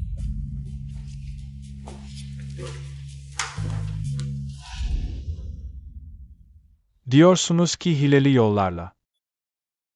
Müşterinin onayını aldınız. Vicheng grubu sektördeki itibarına çok önem verir. Bu olay yayılırsa sadece sektördeki diğer firmalar Vicheng'den hayal kırıklığına uğramaz, grup içindeki çalışanlar da rahatsız olur. Sayın Yönetim Kurulu üyeleri, böyle bir zararlı kişinin kötü yollarla yükselip bu hak etmediği pozisyona oturmasını istemezsiniz, değil mi? Hemen proje departmanından Umuyan'ı yönetim kurulu toplantı odasına getirin. Az önce bir ihbar aldık, bu proje planın sorunlu. Benim proje planım mı sorunlu? Yoksa bazıları mı beni kıskanıyor? Şirkete geldiğinden beri gösterdiğin performansa bakılırsa, bu kadar kısa sürede bağımsız bir proje planı hazırlayıp Müşterinin onayını alacak yeteneğe sahip olmamalısın. Yönetim kurulunun neyi önemsediğini biliyorum. Ne söyleyeceksen söyle. Yumuyan, şirket kurallarını ihlal ettin. Kovulmayı hak ediyorsun. Senin gibi biri bizimle çalışmaya layık değil. Kesin kanıtınız yok. Beni neye dayanarak kovuyorsunuz? Üstelik, sanırım beni kovmaya yetkiniz de yok. Yumuyan, delirdin mi? Yönetim kurulunun seni kovmaya yetkisi yok ama genç Tong burada. Seni kovmak, tek bir söz meselesi. Kanıt istiyorsan, bir daha yarışalım, sadece sen ve ben. Benimle tek tek yarışmak mı istiyorsun? Emin misin? Yeter ki, yönetim kurulu önünde. Umuyan'ın başka yöntemler kullandığını kanıtlayayım. Yönetim kurulu Umuyan'ı kovamasa bile, proje departmanı müdürü olmaya yetkim var. Kaybedersen, önceki projede hile yaptığını kanıtlamış olurum. Neden yarışmaktan korkuyorsun? Korktuğumdan değil, layık olmadığın için. Sen, Muyan, yönetim kurulu üyelerinin önünde böyle. Dik başlı olamazsın. Üstelik Tong Song seninle yarışmayı kabul etti. Bu da hile yapmadığını kanıtlamana yardım etmek için. Eğer gerçekten hile yapmadıysan, karşı çıkmazsın, değil mi? Hile yapıp yapmadığımı kendim mi kanıtlamalıyım? O zaman bu mantıkla, ben şimdi senin. Vücudunun çürüyüp irinli yaralarla kaplandığını söylesem, üstünü çıkarıp, masumiyetini mi kanıtlayacaksın? Umuyan'da nasıl bu kadar net ve mantıklı bir düşünce yapısı olabilir? Kavramları çarpıtıyorsun. Yönetim kurulu üyeleri hala burada oturuyor. Senin burada yaygara yapmana izin verilir mi? Umuyan, gerçekten yeteneklerini kendi gözlerimizle görmek istiyoruz. Sanırım. Ne demek istediğimizi anlıyorsun. Yeteneklerimi sana neden kanıtlayayım? Siz kim oluyorsunuz da başıma dikilip böyle hava atıyorsunuz? Sadece bana karşı şüphenizle, kötü niyetle tahminlerde bulunuyor. Dedikodu yapıyorsunuz. Sanırım. Sayın Yönetim Kurulu üyeleri, ne demek istediğimi anlıyorsunuzdur. Muyan, seninle Tong Song'un yetenekleri arasındaki farkı biliyorum. Korkmanı anlayabiliriz. Belki. Birazdan Tong Song'la konuşur. Sana karşı biraz yumuşak davranmasını sağlarım. Böylece çok da kötü kaybetmezsin. Zhuang Menghan, fırsat kollama ve iki tarafı da kazıma becerilerin gerçekten ustalaşmış. Rol yapma konusunda yarışsaydık, kesinlikle senden iyi olamazdım. Ama proje planlamasında yarışacaksak, benim için endişelenme. Hatta ikiniz birleşip benimle yarışabilirsiniz. Ne de olsa ikinizin en iyi yaptığı şey, iki aşağılığın birleşmesi. Bana gelince bir kuzu da güderim. İki kuzu da fark etmez. Umuyan, delirdin mi sen? Muyan, sana böyle haksızlık edemeyiz. Eğer bana haksızlık etmek istemiyorsan, kazandığımda, saygıyla bana müdür o diyeceksin. Aslında bu proje planlaması, Tong Song'un proje departmanı müdürü olup olamayacağını belirleyecekti. Kaybetmiş olsa da, iyi ki ben büyük yürekliyim, sana bir şans daha verebilirim. Ama, eğer ben kazanırsam, proje departmanı müdürlüğü, geçici olarak bana verilir, bu da mantıklı olur. Kabul etmiyorum. Tong Song, sen ve Zhuang Menghan, sürekli kendinize Tsinghua Peking'in en iyileri demiyor muydunuz? Nasıl oluyor da? Siz bu iki çalışkan öğrenci birleşip, benim gibi bir tembelden korkuyorsunuz. Muyan, proje departmanı müdürlüğü oyun değil. Sanırım yönetim kurulu üyeleri de. Senin gibi eğitimsiz birinin. Yönetim kurulunun onayını alabileceğini düşünmüyor. Tong Song, ne diyorsun? Cesaretin var mı yarışmaya? Bu Muyan'ın hiçbir yeteneği yok. Ben ve Tong Song birlikteyken, onun hiç şansı yok. Bu beceriksiz Umuyan, ölmek istiyorsa, ona yardım edeyim. Adil olması için, sekreterden yeni bir işbirliği projesi bulmasını isteyeceğiz. Siz de burada, herkesin önünde, proje planlaması yapacaksınız. Bekle, biz şimdiye kadar hep Muyan'ın kazanacağını konuştuk. Peki ya Muyan kaybederse? Ne istersen yap.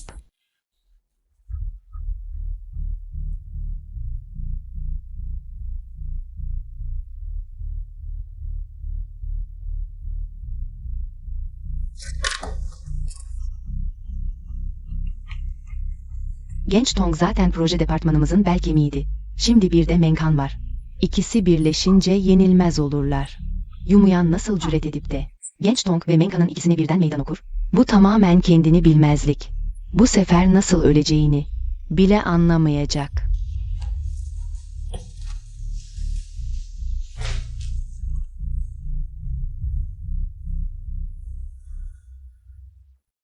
Yumuyan, şu an çok gergin misin? Ölümü beklemek zordur, değil mi? Bu koku da ne? Sabah dişlerini fırçalamadın mı? Ağzın neden bu kadar kokuyor? Muyan, Bence vazgeçsen daha iyi. Şimdi yönetim kuruluna hile yaptığını itiraf edersen. Tong Song, meslektaşlarım ve ben. Geçmişi unutup seni affedeceğiz. Ah Menghan, senin bu iyiliğin böylelerine. Faydasız. Kendi kazdığı kuyuya düşmeyi seviyor. Biz düşünelim. Onu nasıl cezalandıralım?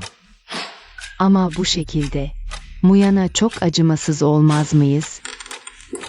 Menghan, sen gerçekten çok güzelsin. Bazılarıyla kıyaslandığında arada dağlar kadar fark var. Şımarıklık yapacaksanız dışarı çıkın. Burası toplantı odası. Sizin arka bahçeniz değil. Yumuyan, Tong Song ve Zhuang Menghan'ın proje teklifleri. İnceledik. Bu iki proje teklifi arasındaki farkın bu kadar büyük olacağını tahmin etmemiştik. Ben demiştim. Bazıları Tong Bey ile yarışmaya kalkışıyor. Hiç şansı yok. Yumuyan, sana söylemiştim. Şirket yöneticileri çıkarları önemser, duyguları değil. Şirketin büyük kızı olsan bile bu geçerli değil. Muyan, seni hep arkadaşım olarak gördüm. Şirketten ayrılırsan seni özlerim. Evet, doğru. Yumuyan gibi biri şirketten atılmalı. Zhuang Menghan. Şu anda fitili ateşlemek için çok erken değil mi? Yumuyan, sevinmene gerek yok. Yönetim kurulu sonucu açıkladığında söyleyecek sözün kalmayacak. Yönetim kurulu üyelerimizin ortak kararına göre. Wumuyan'ın proje teklifi. Daha detaylı ve titiz. Tong Song ve Zhuang Menghan'ını açık ara geride bırakıyor. Hile var. Wumuyan'ı kayırıyorsunuz. Tong Song, şu anki konumun göz önüne alındığında. Grup yöneticilerinin beni kayırdığını, hile yaptığımızı söylemek. Uygun değil, değil mi? Tong Bey, Vicheng grubunun tek varisi değil miydi? Evet. Yönetim kurulu kayıracak olsa bile Tong Bey'i kayırmalıydı. Neden Yumuyan oldu? Kabul etmiyorum. Yönetim kurulu üyelerinden adil ve tarafsız ilkeler doğrultusunda iki teklifi de tamamen kamuya açıklamalarını rica ediyorum.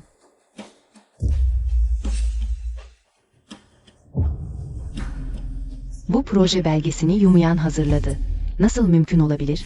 Bu proje işbirliği yapılan şirket, Küçük Dil Şirketi. Tong Bey ve Menghan'ın hazırladığı teklifte bile yönetim kurulu üyeleri hatalı yerleri işaretlemiş. Wumuyan'ın hazırladığı iş belgeleri ise tamamen doğru. Nasıl mümkün? Yumuyan yazmış. Bize bu kadar büyük bir sürpriz yaşattığını tahmin etmemiştik. Yönetim kurulu olarak büyük bir heyecanla bekliyoruz. Şirketteki gelecekteki başarıların. Yönetim kurulu üyeleri, merak etmeyin, sizi hayal kırıklığına uğratmayacağım. Aşkı gösterişle sergileyenin hızlı öldüğü söylenir ya. Bugünkü olayları duydum. Aslında senin. İlk proje teklifine de şüpheyle yaklaşmıştım. Ama şimdi görüyorum ki. Fazla lafa gerek yok. Yönetim kurulu kararını verdi. Proje departmanı müdürü olacaksın. Sadece şans eseri başardın. Bu kadar havalanmanın ne anlamı var? Genç Tong ve Menghan'ın mükemmelliği. Hepimizin gözü önünde. Böyle insanlara kaybetmek. Gerçekten içime sinmiyor. Kaybettin işte. Bu kadar bahaneye gerek yok. Bence şirketin bu kararı çok aceleci oldu. Sonuçta proje departmanı müdürü pozisyonu daha dikkatli değerlendirilmeliydi. Kaybedince mızıkçılık yapmak, yenilince pişman olmak, senin bu yaptığını. Anaokulu çocukları bile yapmaz herhalde. Ben sadece grubun çıkarlarını düşünüyorum. Sonuçta Tong Song, grup için çok değer yarattı. Zhuang Menghan, başkaları için konuşmaya yüzün yetiyor mu? Unutma, sen de benim mağlubumsun. Tong Song bu yarım kiloya karşı. Sen de o 8 olsun. İkisi de aynı kapıya çıkar. Muyan, biliyorum. Tong Song benden hoşlandığı için. Beni hiç sevmiyorsun. Ama beni eleştirirsin. Neyse, Tong Song'u böyle aşağılaman gerekmezdi. Yumuyan, havalanma. Sen sadece proje departmanı müdürü pozisyonunu istiyorsun. Sana veriyorum o zaman.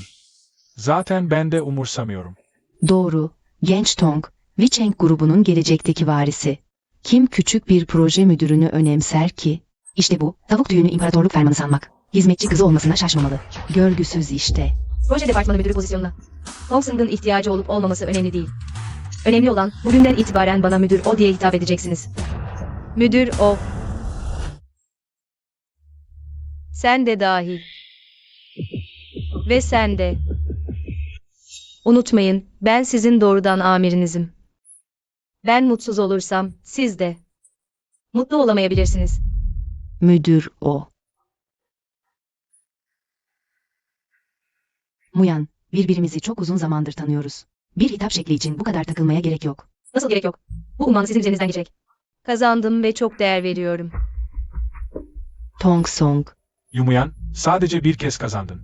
Neden Menghan'a sataşıyorsun? Neden bu kadar yüksek sesle konuşuyorsun? Onu ezdiğim gibi seni de ezmedim mi? Hem de 2 kez. Bana bayan o müdür deyin. Söylemek istemiyor musun? Ama ben bu tür asi çalışanları şirketimde tutmam. İkiniz de eşyalarınızı toplayıp hemen gitseniz iyi olur. Büyük şirketler sadece diplomaya değil, tecrübeye de bakıyor. Şu anki tecrübemle, Vicheng'den ayrılırsam, aynı maaşla bir iş bulmam çok zor. Bayan o müdür. Aferin, uslu çocuk. Sıra sende. Bayan o müdür. İkinizi de kovmamam, merhametli olduğumdan değil. Sizin benim Vicheng grubunun devralışımı kendi gözlerinizle izlemenizi istediğimden. Tong Song, Muyan artık proje departmanı müdürü oldu. Bundan sonra beni her fırsatta rahatsız edecek. Yönetim kuruluyla konuşup onu kovmak için bir bahane bulsan. Ben. Tong Song, Vicheng grubu bile sizin ailenizin. Bu küçük mesele senin için hiç sorun değil, değil mi? Hem Muyan çok yetenekli. Vicheng'den ayrılsa bile daha iyisini bulur. Zaten benden hoşlanmıyor. Ayrılmak ikimiz için de iyi. Ne yazık ki, Vicheng grubu Umuyan'a ait. Bana değil. Tong Song. Yoksa Muyan'a aşık olduğun için göndermeye kıyamıyorsun. Ne münasebet. Sadece şöyle düşünüyorum. Şirketimiz, Şangay'ın en büyük ailesi olan Win ailesiyle işbirliği yaptı. Benim liderliğimdeki proje departmanı, Win ailesinin sözleşmesini alabilirse, Win ailesinin yatırım miktarıyla, proje departmanı müdürünü atlayıp doğrudan genel müdür yardımcılığına aday olabilirim. Ama sen zaten Vicheng grubunun varisi değil misin? Neden hala yarışman gerekiyor? Grup varisi olsam da, ben daha çok. Yönetim kurulunun, özellikle de Omuya'nın onayını aldım. Tong Song, bunu beklemiyordum. Bu kadar hırslı olduğunu bilmiyordum. Merak etme. Ben ve proje departmanındaki meslektaşlarım sana yardım edeceğiz. Tong Song başkan yardımcısı olduğunda, Jia Cheng'i devralmasına çok az kalmış olacak. O zaman, Tong Song'un kur yapmasına izin vereceğim. Omuyan, o zaman geldiğinde, seni ezeceğim.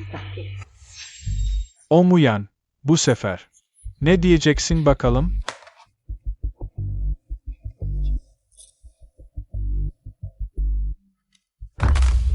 Geri al, yeniden yap. Neden? Win ailesinin neden bir hanedan olarak anıldığını biliyor musun? 3 kuşak kapı eşiği, 5 kuşak holding, 9 kuşak aile olur. 12. kuşaktan yukarı sayılınca ancak hanedan denilebilir. 5 kuşaktan fazlası kolay kolay görünmez. Zengin aileler dostluk peşinde koşar, hanedanlar ise siyaset ve bağlantıların peşindedir. Bu yüzden onların aradığı şey kar değil, sadakattir. Sadece başkalarının bilmediği bazı şeyleri biliyorum. Övünülecek ne var? Övünmüyorum. Sadece sen çok cahilsin Tong. Win ailesiyle işbirliği yapabileceğimiz projeleri zaten derledim. Sen sadece benim fikirlerime göre tamamlaman yeterli. Muyan, benim ve Tong Song'la ilgili hep fikrin olduğunu biliyorum. Ama kişisel husumetini böyle göstermemelisin. Bu proje planı hepimizin emeği. İkimiz yüzünden herkesin emeğini reddedemezsin. Kişisel husumet olsaydı ikiniz çoktan kovulmuştunuz.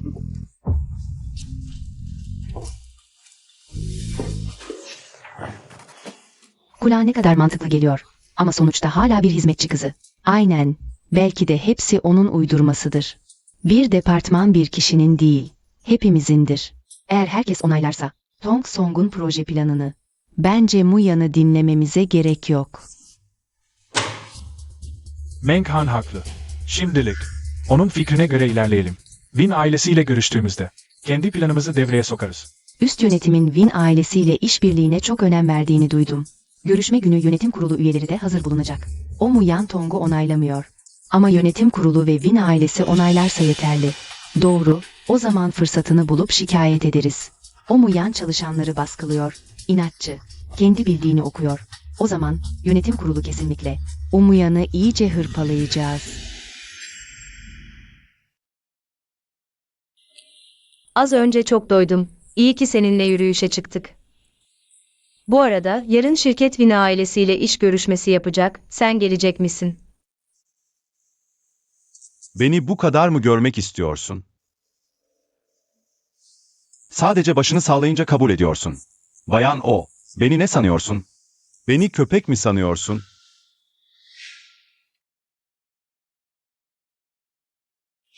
Yetersiz.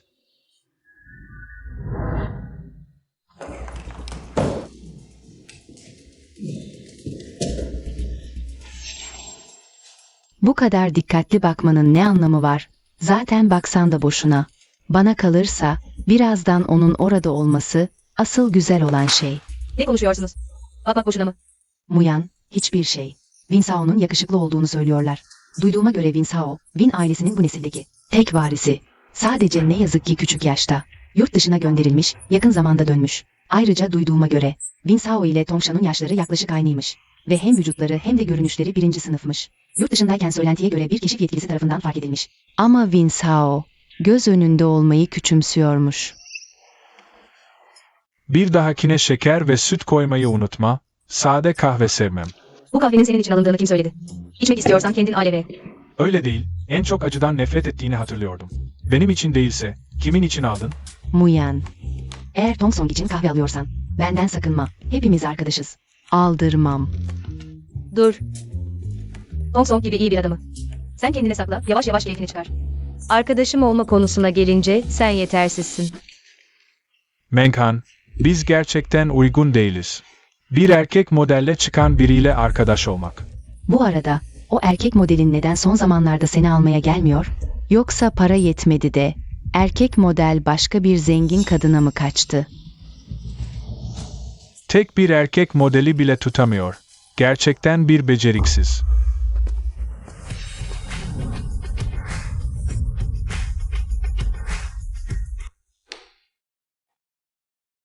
Aman tanrım, o erkek model neden burada?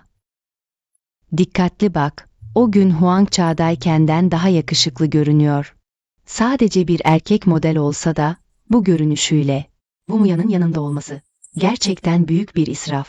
Ancak, Tongsong gerçekten başkan yardımcısı olduğunda, ben bu Muyan'dan onu desteklemek için daha uygun olurum. Çok mu bekledin? Ben de yeni geldim. Ah bu arada. Şirketimizde sade kahve yok. Bu senin için özel hazırladığım. Yumuyan, bu kahve onun için alındı. Bu çok açık değil mi? Bir erkek modeli çalışma saatlerinde şirkete getirerek. Şirket kurallarını açıkça ihlal ettin. Şimdi de onunla sevişiyorsun. İnan bana, hemen gidip şirketin üst yönetimine söyleyeceğim. Tongsong, boşuna uğraşma. O bugün grubumuzun en önemli misafiri. Yumuyan, beni 3 yaşında mı sanıyorsun? Bugün görüştüğümüz yatırım ortağı Win ailesi. Bir erkek modeli yatırımın ne olduğunu nereden bilsin?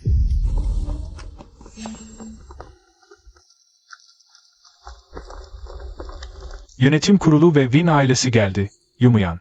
Bakalım bu sefer ne yapacaksın? Tamam, insanlar neredeyse geldi. Ben yerime oturuyorum. Seni bu kadar ciddi görmek nadir bir şey. Bugün seni desteklemeye geldim. Tabii ki biraz daha aktif olacağım. Gizlice kaçmaya mı çalışıyorsun? Kımıldama. Orada dur. Tongsong, senin sorunun ne? Yumuyan korktu mu? Çok geç. Önümde diz çöküp yalvarsan bile. Yaptıklarını herkese anlatacağım. Yumuyan, çalışma saatlerinde. Açıkça şirkete ilgisiz birini getirdi. Sadece şirket kurallarını ve itibarını hiçe saymakla kalmadı. Aynı zamanda bu iş ortağımıza, taraf Win ailesine de en büyük saygısızlığı yaptı. İlgisiz dediğin kişi mi? O mu? Şirket anlaşmasını ihlal ederek girdi ve gerçek kimliği. Bir erkek modeli. Doğru, Yumuyan utanmazlık yapıyor. Bir erkek modelini erkek arkadaş olarak bulması bir yana. Onu buraya getirmesi tam bir yüzsüzlük. Muyan, onunla birlikte olduğuna göre, onun için düşünmelisin. Sadece küçük bir erkek modeli, statüsü düşük diye keyfine göre davranamazsın. Onun durumunu ve özsaygısını hiç düşünmüyorsun. Onun durumunu ve öz saygısını düşünmüyor muyum? Muyan, onu getirip bize göstermek istediğini biliyorum.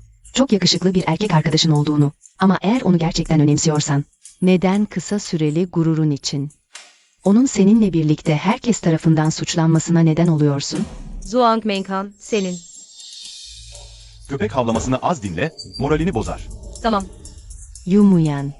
Daha önce Tong Song'u senden nefret ettirebildiysem, şimdi de senin yakışıklı sevgilini senden tiksindirebilirim. Yönetim kurulu üyeleri, hepiniz kendi gözlerinizle gördünüz. Yumuyan, böyle bencil ve küstah bir insan, açıkça bir erkek modelle flört ediyor. Şirketin çıkarlarını ve Win ailesinin itibarını hiçe sayıyor. Duydum ki Win Sao bu sefer toplantıya gelecekmiş. Evet, doğru. Söylentilere göre Win ailesinin bu Win Sao'su, yurt dışındaki en iyi üniversitelerden mezun, yüksek başarılı biri. Bence bu kadar yetenekli biri. Kesinlikle aile şerefine önem verir.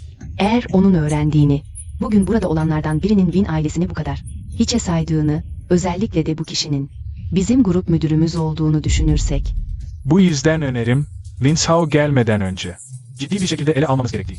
Yumuyan ve onun bu erkek modelini.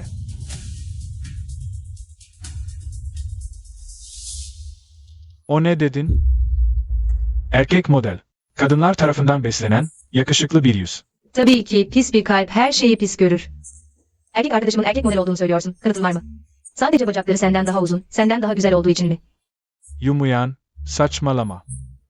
eğer erkek model değilse, o zaman geçen sefer neden Imperial Kurt'taydı?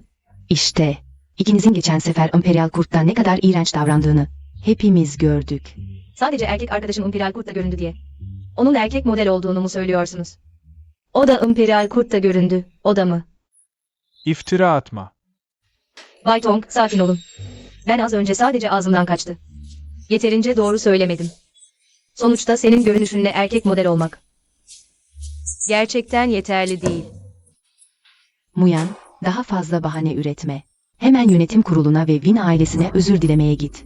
Yoksa birazdan Win Sao geldiğinde Beklemeye gerek yok, efendimiz zaten geldi. Win ailesi, Şangay'ın en büyük ailesi. Bu sefer Wu Muyan'ın hangi bahaneyle böyle küstah davranabileceğini görmek istiyorum. Yu Muyan o kadar değersiz ki, birazdan kesinlikle Win Sao'nun önünde diz çöküp acınacak halde görünecek. Muyan, daha fazla direnme. Win ailesine ve yönetim kuruluna özür dilemeye razı olursan, ben ve Tong Song senin için konuşuruz.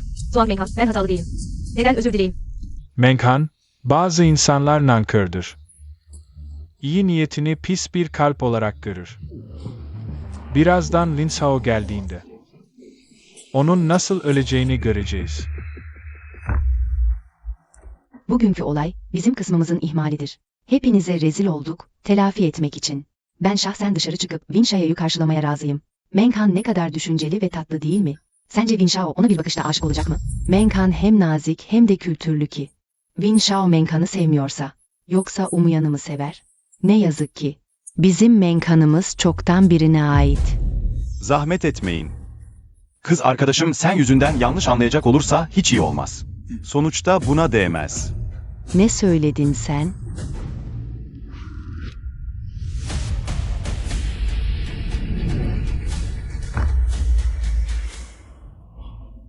Efendim, Herkes otursun. O gerçekten Win Shao mu? Eğer o Win Shao ise, o zaman Yumuyan da demek ki Win ailesinin gelecekteki gelini. Bu. Zhuang Menghan, Win Shao'nun çoktan oturduğunu görmüyor musun? Hala orada dikilip ne yapacaksın? Muyan, sen zaten her şeyi biliyordun. Neden söylemedin? Yoksa sadece Tong Song'u kıskandığın için mi? Benden hoşlanıyor diye beni tuzağa düşürmek için kasıtlı olarak böyle mi planladın? Ben az önce çok açık bir şekilde söyledim ya.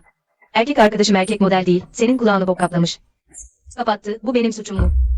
anlaşılan neden artık peşimden gelip yalakalık yapmıyorsun. Yeni bir yaltaklanacak hedef bulmuşsun. Birini sevmek yaltaklanmaktır demek. O zaman sen ve Zhuang Menghan. Sen Zhuang Menghan'a yalakalık yapıyorsun. Yumuyan, herkesin sen gibi olduğunu sanma. Utanmaz. Ama yine de Tong Song'un bir sözü doğru. Şu anki erkek arkadaşım, her istediğim şey var. Bir de sana bak. Boş ver. Herkes geldiğine göre toplantı başlasın. Toplantı işi acele etmeye gerek yok. Sen. Özür dile. Ben özür dileyim. Az önce sen. Uydurma laflar, iftira attın, ağzınla boş boş yalan söyledin. Az önce ben kız arkadaşıma hakaret ettiğini çok iyi hatırlıyorum. Çabuk özür dile. Tong Shao, az önce bir ağızdan şirketin çıkarları için endişelendiğini söylüyordun. Bu yüzden toplantının ilerlemesi için hemen özür dilemelisin. Umuyan, fazla ileri gitme. Eğer özür dilemezsen, birazdan avukatımı gönderip avukat mektubunu Bay Tong, elinize ulaştıracağım. Muyan. Tong Song, Win Shao'nun kimliğini gerçekten bilmiyordu. Belki Tong Song yardım edebilir. Win Shao'ya söyleyip bu işi geçiştirebilirsin. Sonuçta eskiden Tong Song'u çok seviyordun. Onun zor durumda kalmasını istemezsin, değil mi? Zhuang Menghan, ne kadar asil, ne kadar temiz ve ne kadar ahlaklısın. Madem onun için bu kadar üzülüyorsun, belki onun yerine bana özür dileyebilirsin. Eğer kabul edersen, belki zoraki de olsa. Erkek arkadaşıma senin için iyi sözler söyleyebilirim. Ben. Zhuang Menghan, normalde seni Tong Song'la bir arada görüyordum.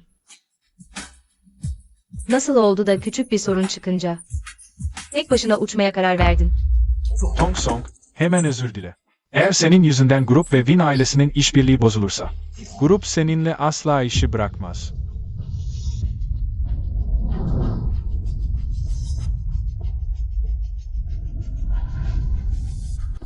Özür dilerim. Seni yanlış anlamışım. Tong Song, eskiden beni manipüle ederken kendinin de böyle bir gün geleceğini düşünmemiştin, değil mi? Sen, Şimdi düşünüyorum da sen aslında oldukça başarısız birisin. Hem kolay para kazanmak istiyorsun, hem de temiz ve ahlaklı görünmeye çalışıyorsun.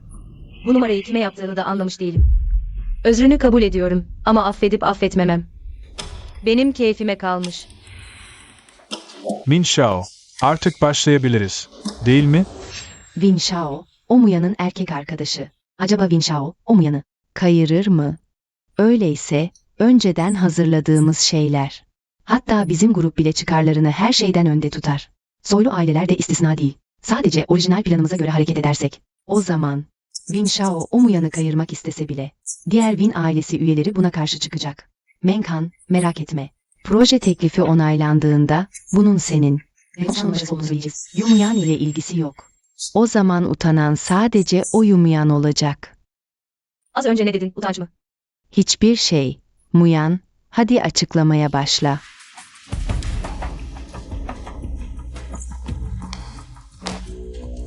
Bu benim etkinlik planım. Herkes görebilir.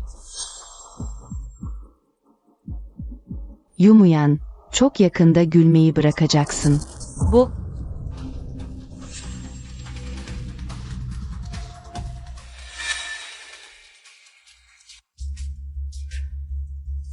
onların oyunu bu.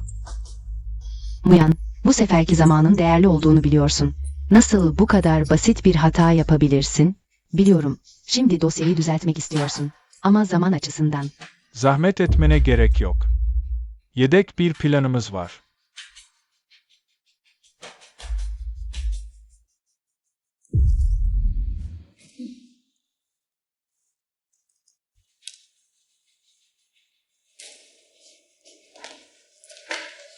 Bu bizim iş planımız, çalışmamızın detayları. Şu gereksinimleri içeriyor.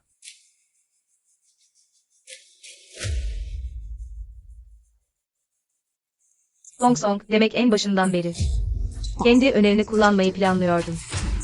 Hile yaparak. Yukarıda sunduğumuz plan buydu.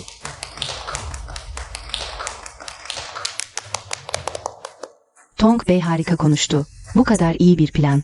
Bazıları vicdanlarını karartıp reddetti. Şimdi yüzlerine tokat gibi çarptı. Bu sefer sen tamamen kaybettin. Reddedilmiş bir plana bu kadar takılıyorsun. Tong Song, nasıl oldu da? Binko'ya girdin merak ediyorum. Yumuyan. Bana ne söylersen söyle, umursamayacağım.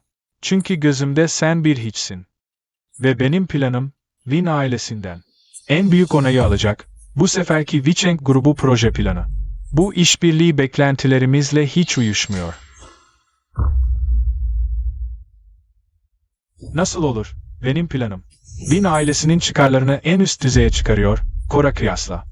Biz Win ailesi olarak daha çok erdemi önemsiyoruz. Ve daha fazla anlam ve katkı değeri olan bir proje.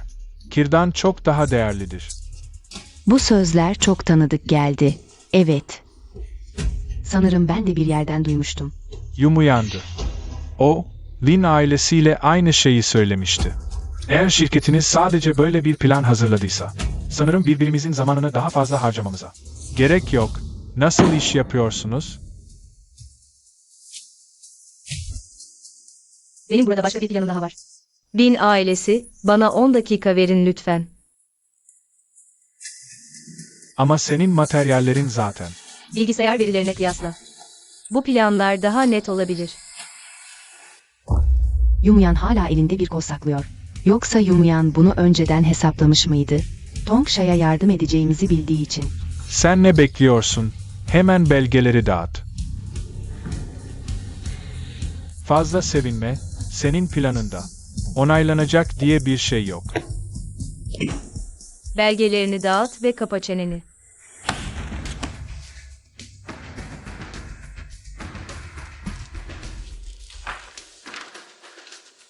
Peki ya bu planlar?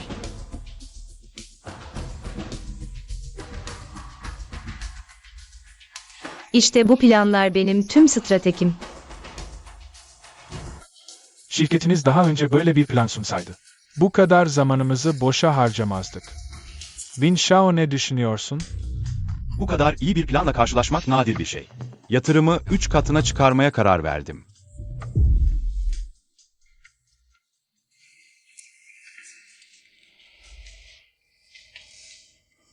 Yeterince samimi mi? İşi çıkarına kullandığın için eleştirilmez misin? Ne olmuş işi çıkarıma kullanırsam? Kız arkadaşım için işi çıkarıma kullanmak. Bir erkek arkadaşın öz disiplinidir. Tabii ki, senin planın bu değeri hak ediyor. 3 kat fiyat. Peki Yumyan şirkete ne kadar kar getirdi? Bu kadar büyük bir kar, Yumyan'ın bir sonraki genel müdür yardımcılığına yükselmesi için yeterli. Boş konuşma. Yumyan bu sefer Bin ailesini başarıyla kazansa da, Vicheng grubunun üst düzey seçimleri oldukça katıdır. Muya'nın eğitimi muhtemelen yeterli değil. Wumuyan'ın Bin ailesini kazandığı plan. Senin proje yöneticisi olarak görevindi. Ama şirketin genel müdür yardımcılığı için yarışmak istiyorsan, boş hayaller kurma. Hatırlıyorum, şirketin tüm genel müdür yardımcıları Tsinghua veya Peking Üniversitesi mezunu. Yumuyan, eğitim durumunu ortaya çıkar da. Biz de görelim, genel müdür yardımcılığı için yeterliliğin var mı yok mu? Evet, eğitim durumunu herkese söyle de dinleyelim. Cüret edebilir misin? Bu seferki planını. Gerçekten çok iyi yaptığını kabul ediyorum. Ama Tong Song Tsinghua ve Peking'in parlak öğrencisi. Bu, şirketteki herkesin gözü önünde. Yönetim kurulunun da bildiğine eminim. Tong Song'un okulda ne kadar başarılı olduğunu. Yumuyan, bu kadar süre benim peşimde koşarken, Tsinghua ve Peking'de çift yüksek lisans yaptığımı bile bilmiyor musun? Tsinghua bir yüksek lisans diploması seni bu kadar havalandırdı mı? Nereden geliyor bu güven?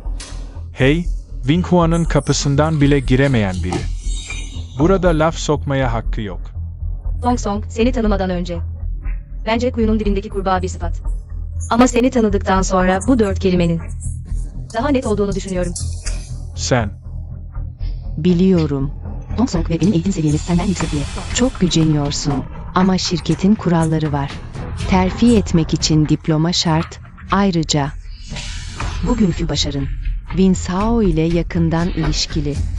İnanmıyorsan diplomanı göster. Eğer seninki gerçekten Tong ve Menghan'dan daha iyiyse hepimiz özür dileriz. Geçmişte seni küçümsediğimizi kabul ederiz. Siz gibi vasat insanlar mı görecek diplomanı?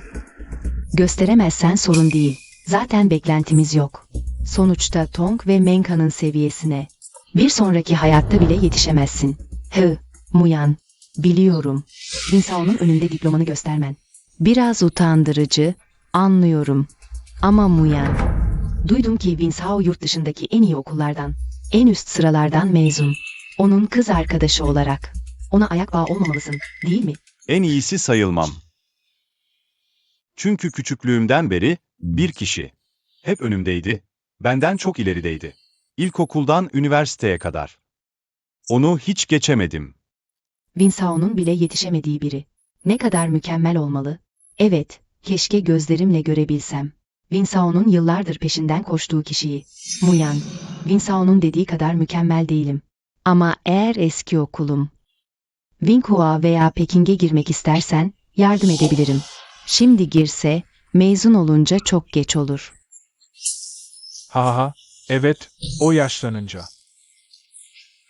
Yine giremez. Winghua, Peking diploman yok mu? Olamaz, yaşına göre. O, ben ve Menghan ile aynı dönemde olmalı. Onu nasıl görmedik? Winghua, Peking diploman yok, doğru. Ama Winghua, Peking asistanlık belgem var. Winghua Peking asistanı mı? Şaka mı yapıyorsun? Yumuyan, orası senin babasının okulu mu sanıyorsun? Senin gibi bir tembel, asistanım diyebilir mi? Aman o Muyan. Artık yalan söylemeden önce taslak bile hazırlamıyor musun? Burası senin saçma sapan konuşma yeri mi? Muyan, yönetim kurulu üyelerinin önünde. Win ailesini ele geçirdin diye saçmalamaya başlayamazsın. Ayrıca, eğer gerçekten Wing B'nin asistan öğretmeniysen, başvuru yaptığındaki özgeçmişinde bunun kaydı olmalı. Yönetim kurulu üyeleri kontrol edince anlayacaklar. Doğru, o Muyan'ın özgeçmişini açıklayın. Hemen açıklayın. Zhuang Menghan, her yerde sen varsın. Muyan, ben sadece doğruyu söylüyorum. Eğer gerçekten Wing B'nin asistan öğretmeniysen, sanırım, eğitim durumunun açıklanmasına karşı çıkmazsın.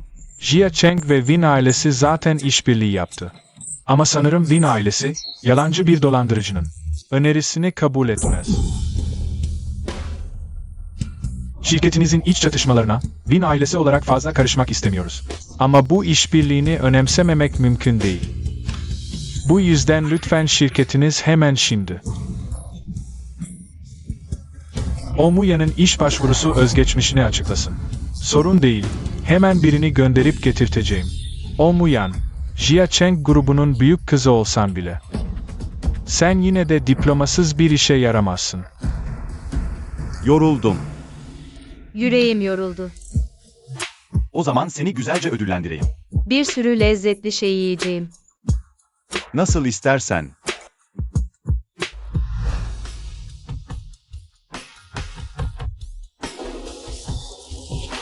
Bu, Omuyan, yurt dışındaki 1. sınıf üniversiteden mezun. Okul süresince her yıl okul birincisi. Başarılarından dolayı özel olarak Çin'e davet edildi. Wingbei Üniversitesi'nde asistan öğretmenlik yaptı. Omuyan ve Win Shao aynı okuldaydı. Bu yüzden Win Shano'nun sürekli kovaladığı ama bir türlü yetişemediği kişi Omuyan'mış. hayır, olamaz. Şirkete girmek için bu kadar mükemmel olmam. Neden sürekli benim tarafımdan eziliyorsun? Tongsong, eski Tongsong, eskiden sınıf sonuncusuydum. Benim beceriksiz olduğumdan değil, düşünüyordum. Senin bu çöp gibi gururunu anlıyor musun? Toplantı bitti.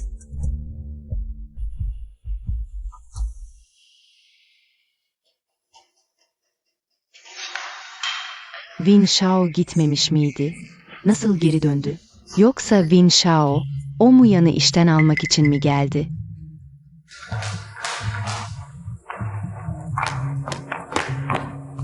Hep yemek yiyeceğinize karar verdi mi? Marriott Oteli'nde yemek yemeyeli uzun zaman oldu. Hadi, arabaya bin. Yumuyan gerçekten Marriott'ta yemeğe gidecek miymiş? Marriott dünya çapında 5 yıldızlı bir otel zinciri. Ben kapısından bile girmeye cesaret edemiyorum.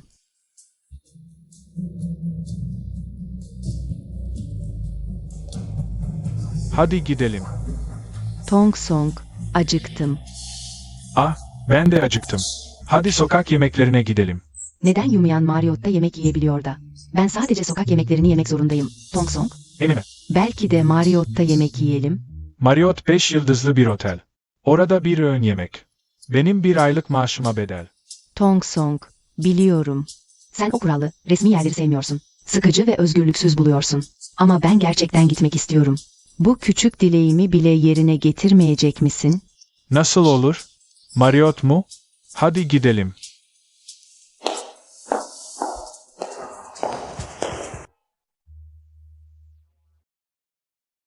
Hep benim sevdiğim şeyler var. Senin sevdiklerin nerede? Hatırladığım kadarıyla, seninle olduğum sürece.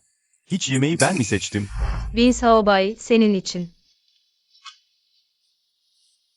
Win Shaobai, ben doydum.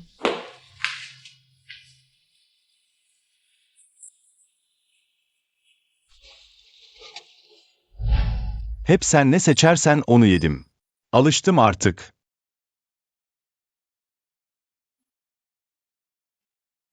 Ne oldu? Hiçbir şey. Xiaobay, senin varlığın çok güzel. O hanımefendinin bu yüksek takdirini almak. Benim için büyük bir onur. Ye hadi.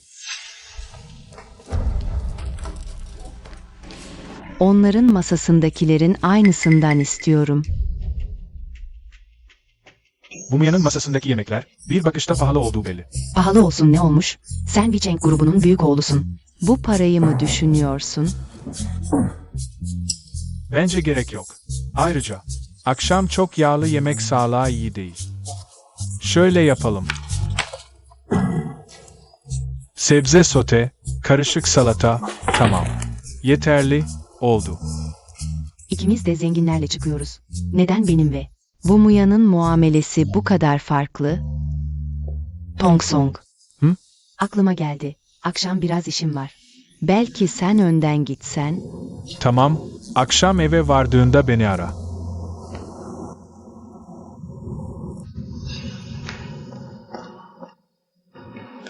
Bu arada grup, Lin ailesiyle başarılı işbirliğini kutlamak için Cuma günü bir kutlama yemeği düzenleyecek.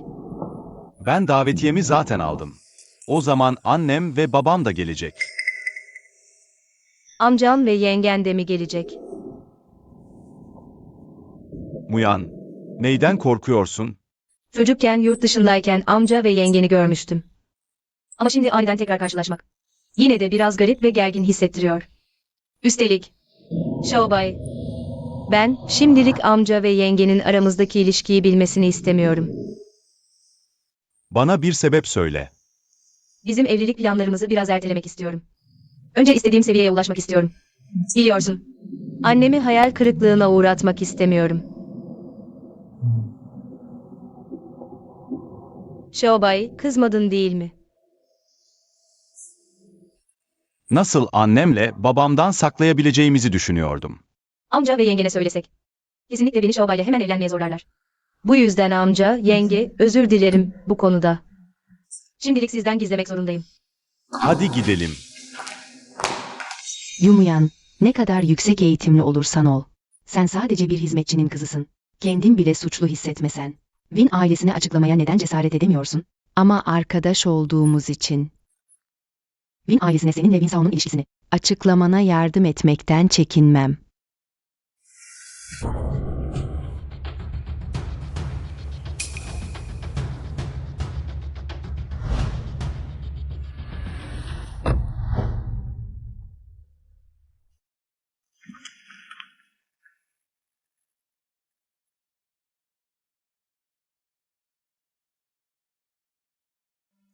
Wicheng grubuyla işbirliği bittikten sonra artık zamanı geldi. Xiaobay ile onun evlilik planlarını konuşmamın. Merak etme. Zaten Xiaobai çocukken nişanlanmıştı. Benim gözümdeki gelin sensin. Kaçışın yok. Win Xiaobai zaten nişanlıymış. O zaman Muyan bir metres mi oluyor? Yumuyan gibi yüzsüz biri için her şeyi yapması normal. İşler gittikçe ilginçleşiyor. Yumuyan. Sadece bir hizmetçinin kızı değilsin. Win Sao'yu baştan çıkarıyorsun. Üstelik durumu bilip de yapıyorsun. Bugün herkese senin gerçek yüzünü, altın avcısı olduğunu göstereceğim.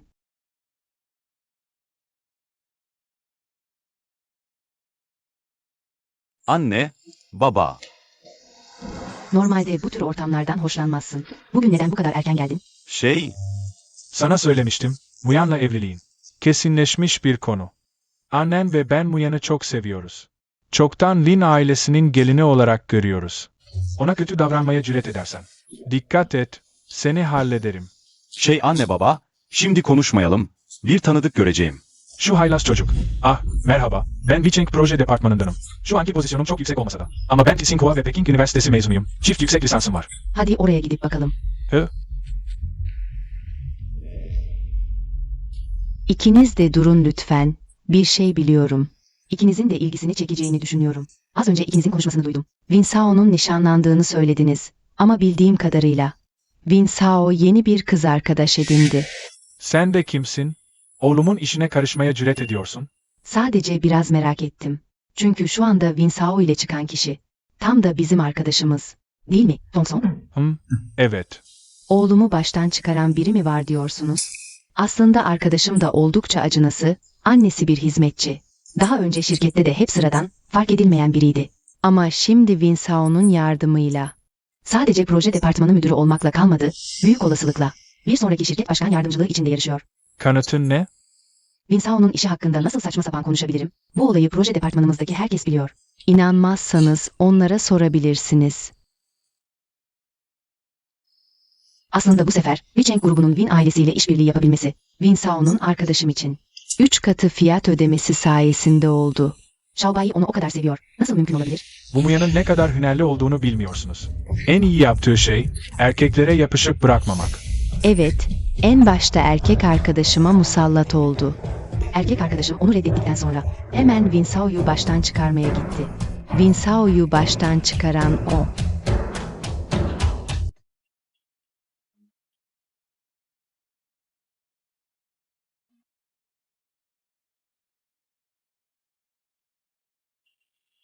Böyle güzel bir günde burada ne bağırıyorsun?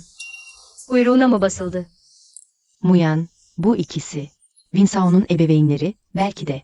İkisine, Winsao'yu kendine nasıl bu kadar bağladığını açıklamalısın. Ne oluyor? Winsao, tam zamanında geldin. Artık Wumuya'nın gerçek yüzünü görmenin zamanı geldi. Sen sadece bir hizmetçinin kızısın. Winsao sayesinde yükselmeseydin, hiçbir şey olmazdın. Zhuang Menghan. Benim 2 kez mağlup ettiğim rakibim olarak doğrusu şu ki. Sen ve erkek arkadaşım sayesinde buraya geldin. Daha doğrusu, Winsao'yu sen daha önce tanımasaydın. Sana neden 3 kat yatırım yapsın ki? Fırsatçılık yapıp sonra da masum rolü oynadı. peki madem benim Winsao Bey sayesinde yükseldiğimi söylüyorsun. Kanıtın nerede? Sadece kız arkadaşının sözüyle. Böyle bir suçlamada bulunamazsın. Tamam, şimdi kanıtı gösteriyorum.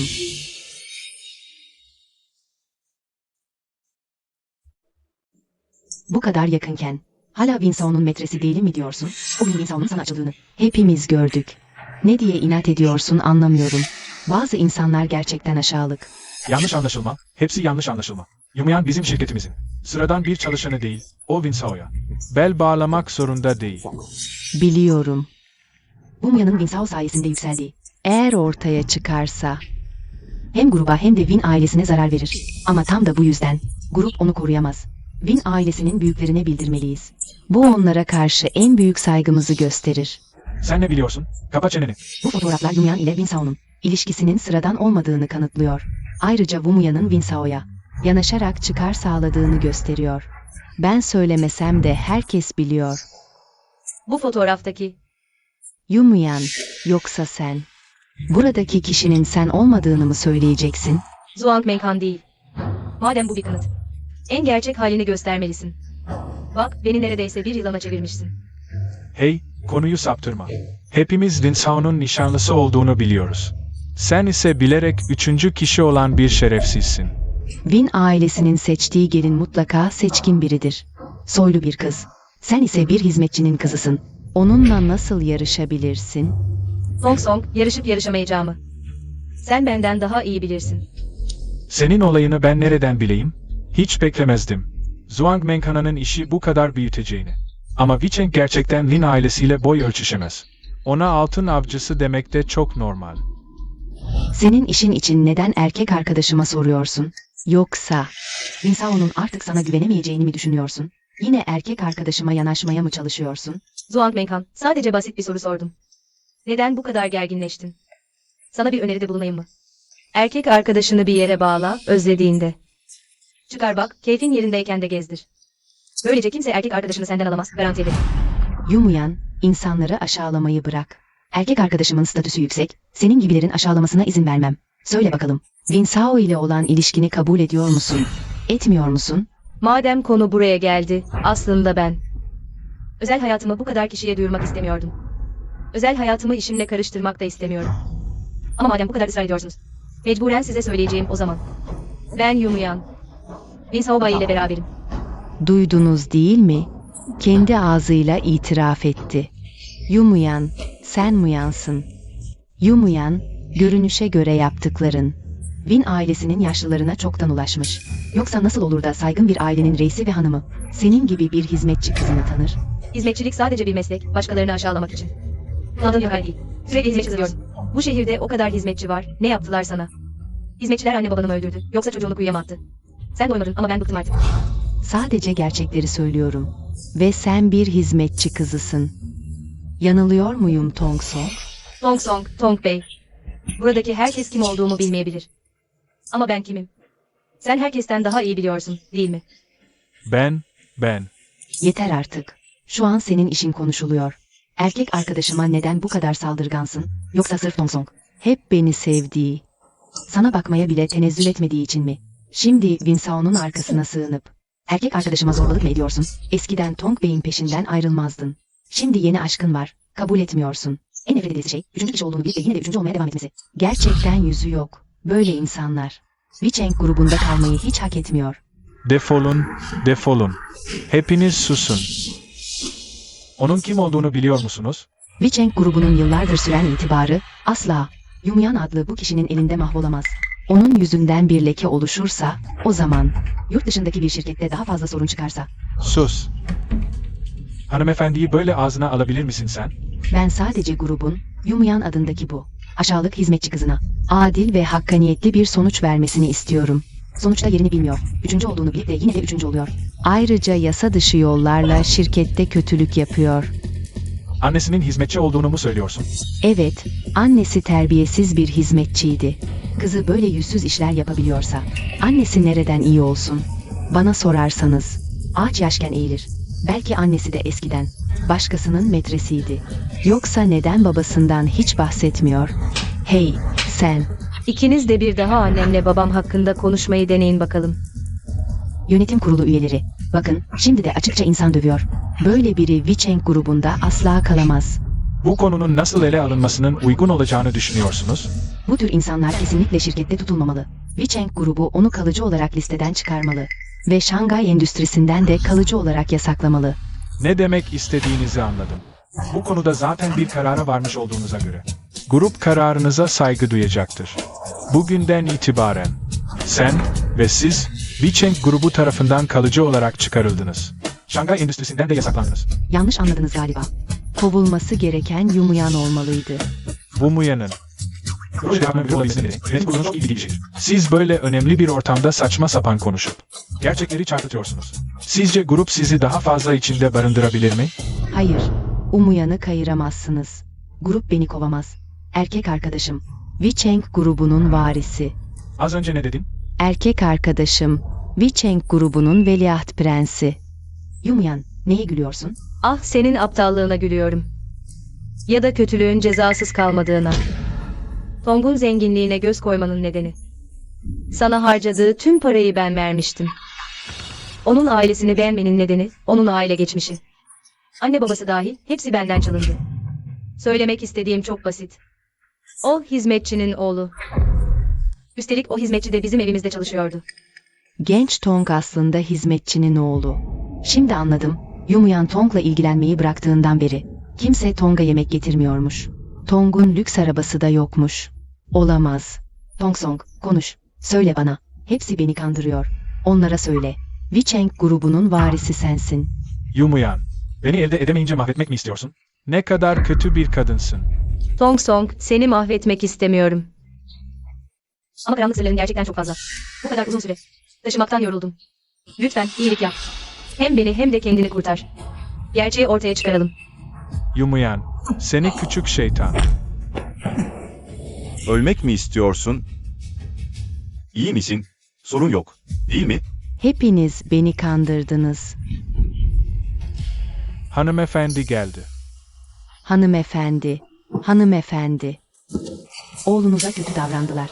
Oğlum, onlar birlik olup oğlunuza kötü davrandılar. Hatta onun bir hizmetçinin oğlu olduğunu söylediler. Bilmiyordum.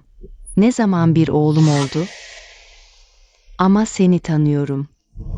Kızım sizin anne ve oğula acıdı, anneni evimize almayı istedi. Evde hizmetçi olarak çalışsın diye. Kızım senin de o ailesiyle kalmana izin verdi. Ama sen önce kızımı baştan çıkarıp sana aşık ettin. Sonra onu ezerek, soğuk davranarak beynini yıkadın. Şimdi ise onun yerini almak istiyorsun. Demek Yumyan gerçekten Wicheng grubunun varisiymiş. Bu Tong Song sadece kötü değil, aptal da. Zengin ve güzel Umuyan'ı bırakıp Sürekli eğitimi ve aile geçmişi bu yandan daha düşük olan Zhuang Meng Kahan'la takılıyor. Kafasına eşek mi tekme attı? Ne bekliyorsun? Tanımadın mı? Anne, Bu süre zarfında şirkette yaptığın başarıları biliyorum. Böylece babanın karşısına çıkabilirim. anne bu sefer seni hayal kırıklığına uğratmadım, değil mi? Kızım nasıl beni hayal kırıklığına uğratabilir ki? Ne yapıyorsunuz? Bu engelleyici şahısları hala aşağıya götürmediniz mi? Yardım edin, yardım edin. Hizmetçinin kızı olmasa bile o bir metres. Daha ne kadar böyle saçmalayacaksın? Saçmalamıyorum. Gerçeği söylüyorum. Win ailesinin yaşlıları bizzat söyledi. Win Sao çoktan nişanlandı. Doğru. Xiaowei gerçekten çok erken yaşta nişanlandı. Yani Yumian bir metres. Zhuang Menghan, Pekin Üniversitesi'ne nasıl girdin? Benim statümle başkasına metres olacağımı mı sanıyorsun? Yumian. Kendini fazla övme. Sadece benden daha iyi bir ailede doğdun. Ama unutma, herkesin üstünde biri, her göğün üstünde bir gökyüzü vardır. Win ailesinin gücü, Vicheng grubundan çok daha iyi, yani Vicheng grubunun gelecekteki gelişimi için bile. Win Sao'ya metres olman çok normal. Anladım. Tong Song'un güvenilmez olduğunu düşünüyorsun. Ve bu yüzden beni de mahvetmek istiyorsun. Gördünüz mü? İşte sizin zavallı ve masum. İyi kalpli tanrıcınız dediğiniz kişi bu. Yumian, beni burada karalamayı bırak. Söylediklerimin hepsi gerçek. Bay Win, Bayan Win, şahsiyetim üzerine yemin ederim. Yumian Win Sao'nun metresidir. Öyleyse, Win ailesi size teşekkür etmeli. Bayan Win, lütfen çok nazik olmayın. Sadece Yumian adındaki bu alçak kişinin Win ailenize daha fazla zarar vermesini istemiyorum. Bizim Win ailesinin gelin adayımız. Senin hakaret etmeye hakkın olduğunu mu sanıyorsun? Bay o daha hayattayken biz karar verdik. Muyan ve Şabay'ın nişanlanmasına. Muyan'ın metres olduğunu söylüyorsun. Bu tamamen saçmalık. Yurt dışında olmadığım süre boyunca kızıma böyle mi baktınız? Yeterince iyi bakamadık. Lütfen cezamızı verin, hanımefendi. Ancak şirkette geçirdiğimiz bu süre boyunca büyük hanımın gerçekten şekillendirilebilecek bir yetenek olduğunu fark ettik. Yani, kızım şimdi Vicheng grubunu miras almaya hak kazandı mı? Gelecekte Bay Yu'dan daha fazla destek rica ediyoruz. Sizi ikinizi grubun içinde bu kadar uzun süre zıplatmanın nedeni. Beni sadece yukarıdan bakabileceğiniz bir yükseklikte. Gözlerinizle görmenizi istememdi. Zirveye tırmanışımı gözlerinizle görmenizi istiyorum. Kaybettiğinizi tamamen kabul etmenizi istiyorum. Muyan, böyle insanlara kızmaya değmez. İki yüzlü, dar görüşlü, başkalarını ezerek kendi çıkarını düşünen bu insanlar gerçekten nefret edilisi. Ama şu söz doğru. Hata yapan bedelini ödemeli. Hanımefendi, yanlış yaptığımızı anladık. Hanımefendi, lütfen bu sefer bizi affedin. Bir daha asla yapmayacağız, hanımefendi. Öz kızım, ben ona bile kıyamazken siz hiç acımadan onu ezmişsiniz. Şimdi de benden merhamet bekliyorsunuz. Beni aptal mı sandınız? Yoksa merhametli mi? Götürün onları. Hanımefendi. Muyan, biz arkadaşız. Bana böyle acımasız davranamazsın. Muyan, Eskiden sana haksızlık ettim. Bana bir şans daha ver. Sana iyi davranacağıma söz veriyorum. Olur mu? Arkadaşını affet. İkinizin de hayatımdan defolup gitmesini istiyorum. Muyan, Muyan, Muyan. Tüh. Uyan, bu kadar uğraştın. Yorulmadın mı? Yorulduysan seni çıkalım. Biraz hava al. Olur. git. Biraz hava al. Kafanı dağıt.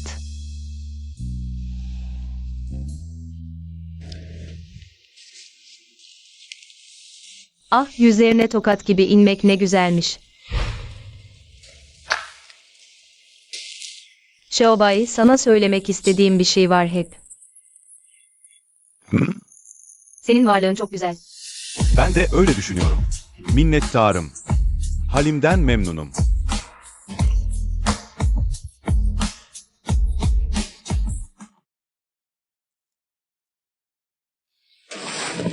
Şu adam çok tuhaf. Ne yapıyor öyle? En sevdiği kişi ölmüş gibi bir türlü kabullenemiyor. O yüzden buraya gelip dua ediyor. Efsaneye göre burada 9999 kez secde edip içtenlikle dilek dilerse dileği gerçek olurmuş. Ama tutar mı bilinmez. Ha, Gidelim.